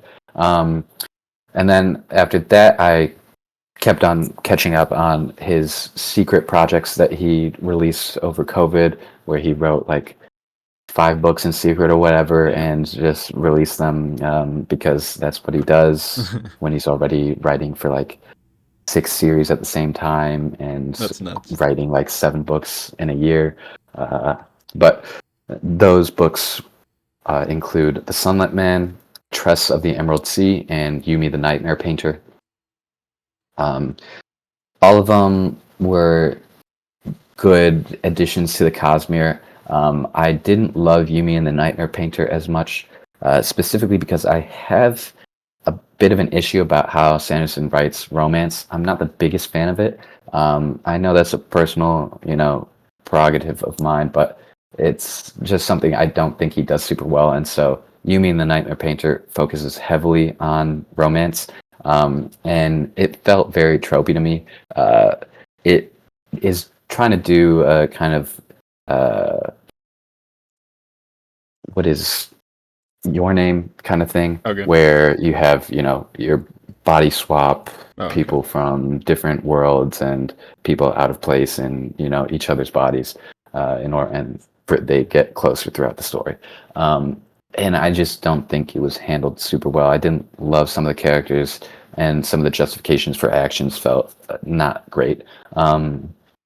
And the romance itself wasn't the worst, but it's not. It didn't pick up for the slack that I felt in the other aspects of the story. On the other hand, Tress of the Emerald Sea is also technically like romantic at its core. However, the rest of the story I think was much better. It's told in a bit of uh, a framework where it's someone else telling the story, and so the narrator is kind of theatrical and very dramatic, and it reads more as like almost a fairy tale of a young woman who's finally getting out and discovering herself and her sense of adventure, and really coming to terms with who she is outside of living on a rock and sea. Hmm. And it's a very kind of archetypal story, that I think is done very well, because Sanderson obviously has very interesting magic systems and worlds throughout all of his books, and it's still here in this one, but it has the added benefit of being in a framework that I thought was really enjoyable and pretty funny. And the romance that is at the core of the girl trying to save the guy, is done in such a way that I think works really well with that archetypal, almost fairy tale like story, and does a good job with that. And then finally, The Sunlit Man is very, very intertwined with the rest of the Cosmere, and so this feels almost like a Stormlight archive book, like a point five or like a novella spin-off of it. So I would not read that if you haven't read any of the other Stormlight. Right. I wouldn't read that if you haven't read up to Stormlight 5, Okay. because there are some big spoilers that Interesting. come in The Sunlit Man. But didn't And so, the Sunlit Man was released before Stormlight 5, right? because he had maybe had it written at that time, but Okay. well, honestly, I don't even know when it might have released I was before. looking them up. It's 2023 for Sunlit Man, Yeah, and you're right. then Stormlight 5 is 2024. Yeah, so That's that's interesting. kind of cool that he would release things with like, you know, big lore implications that were only revealed after the fact, because this things that happen in Stormlight 5 directly impact what happens in Sunlit Man. But Sunlit Man was more of it's way more of an action-oriented book, very much, you know, all gas, no brakes. It's almost like a Mad Max Fury Road kind of story, not in the individual plot elements, but the fact that it's like always going. You're never really settled. And I think he did a good job of balancing that sort of pace and not making sure you're getting too burnt out. Like I said, it's super heavily invested in the Cosmere and like the rest of like the wider lore, and so there's a lot of references to his other series and his other books. So this one in particular requires the most amount of context, I would say. But because of that, it's pretty rewarding just in seeing so much of the wider books that I actually read from him, and seeing it all referenced in pretty satisfying ways here. If I had to order them, I'd say Wind and Truth and Tress were my favorites, followed by The Sunlit Men, and then Yumi and the Nightmare Painter was my least favorite of the ones that I recently checked out. Mm-hmm. But he's still probably the most consistent fantasy author right now, and the amount of variety that he can write with, as well as the consistency of his writing, in addition to his actual workload and the amount that he's writing, is just untouched, except for maybe Stephen King. I'd say is the only other peer that I would say that they have. But he's a impressive author, and I enjoy reading his stuff. Enjoy writing his stuff. Wait a minute, you've been doing it all along for him? I thought he had it ghostwritten, but I didn't expect you. Oh my god. Anyways, no, we obviously neither of us could do that. That would seriously fuck with the time continuum shits or whatever. If we wrote this stuff for the present, that would be fucked. We can't do that. I'm just a fan. I we promise. can only make YouTube I swear. review content for it. We can, because that has no effect on anything ever. Anyways, yeah, I don't have any books, so yeah. I did read. I passed the halfway point of the first Stormlight Archive. Fucking Wave Kings. Wave Kings. Thank you. Nice. I passed the halfway point. Slowly but surely, you're gonna catch up. I'll probably read more of it soon, like as a in the coming month or two. And I'm thinking I could get back into it, perhaps, but we'll see. No promises. Yeah. Anyways, but here's the thing: none of us really have time like Peter to read all these fucking books all in 1 month. That's a tough thing. But something we do all have access in terms of time to is YouTube videos. I mean, the proof of it is the fact that the viewers watching this right now, assuming we get any. But the fact is, if there are any, they have time to watch the YouTube videos, and we also equally have time to check them out as well. So to move on to the YouTube section, a while back, before I started playing Fire Emblem Fates, I was watching like Fire Emblem Fates YouTube content to like give me it sort of helped me get back into the game and just like help me think about the game in a completely different way, because like I'd beaten Birthright and Conquest like when I was younger, just on like normal mode or whatever. But like just watching YouTube videos and like not necessarily like here's the true way to fucking play the game, just like videos of like here's an hour-long video of like a couple guys talking about this character and like the potential that they could do, or like here's a way that like this map can potentially be played or stuff like that. It just helps like me as a person who can only do so much just on my own, with my own brain and just like singular headspace. It like helps sort of expand the horizons of like what could like potentially be done with a video game, and then from there, once I get certain ideas, I can sort of start coming up with my own sorts of things, which is what I did for both Fates and Engage as well. And I can't stop watching this epic Fire Emblem content, so I checked out a few videos for Awakening as well, which is a game that I played a very long time ago.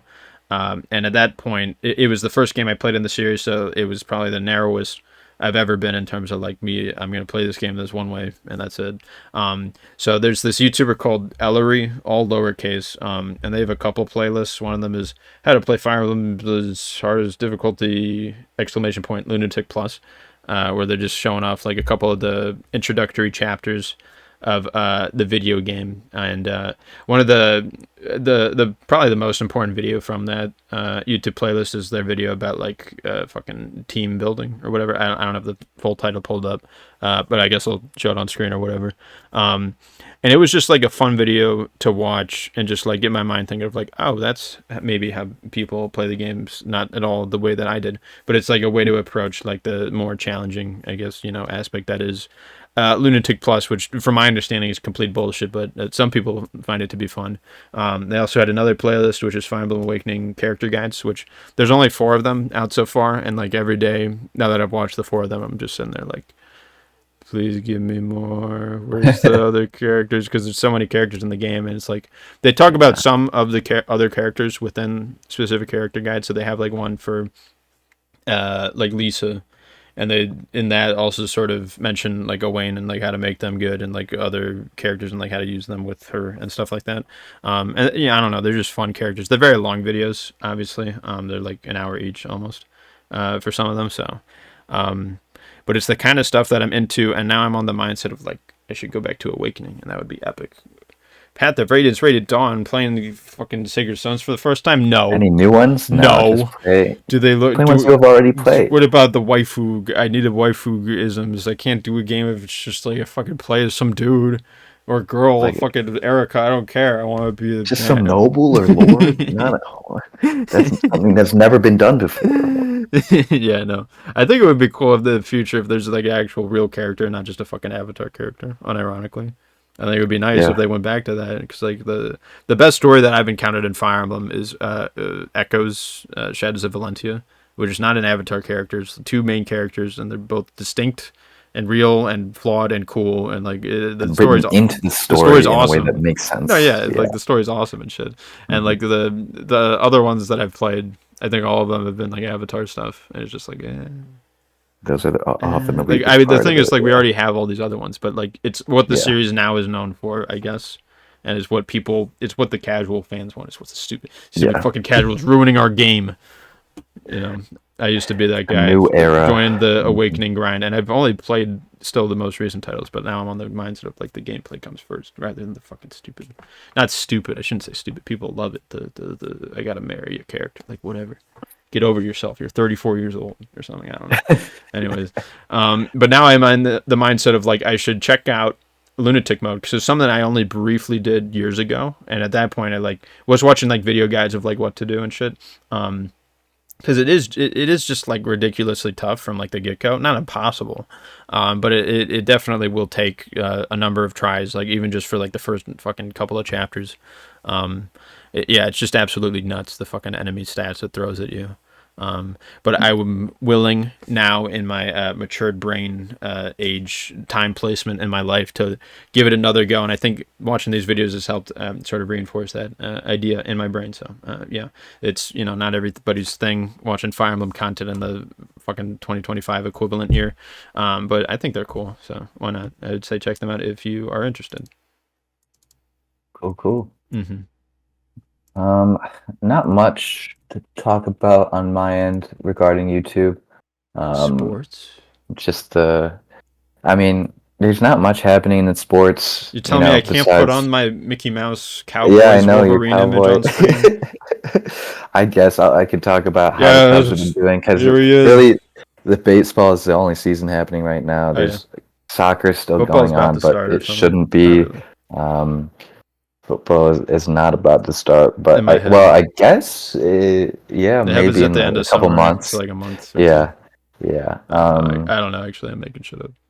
Yeah, there's a Club World Cup going on for soccer, which is a thing that is unpopular due to the fact that FIFA is basically forcing clubs to do it, even though they should be resting. Right, the season's already over, and so. This is a new tournament that has, a lot of the biggest names in soccer playing. How new? Like this year, it was just made, or last year? Yep, this is the first tournament that they've put on. But the problem is, players can only play so many games without running the risk of getting seriously injured. Yeah. In fact, just yesterday, I believe, during the PSG versus Bayern Munich game. One of Bayern Munich's star players, Musiala. I can't remember his last name, or that Jamal Musiala. Mhm. Sorry, just looked like what he severely injured his leg. I don't know the specific injury. I It only saw wasn't a the soccer highlights. flop. It was real shit. It's one of the gnarliest leg injuries Damn. I've ever seen. Wow. Like, looks like his leg got completely shattered, like Wow. below the knee. Something that it will at least take years to heal from if he ever plays the same again. Goddamn. And it's like this kid was like 20 years old, maybe. How Bruh. old is he? Let me look this up right now. But like, he's extremely young and That sucks. so talented, and it's 22 years old, and he may never play soccer at the same Jeez. level again, which is extremely sad.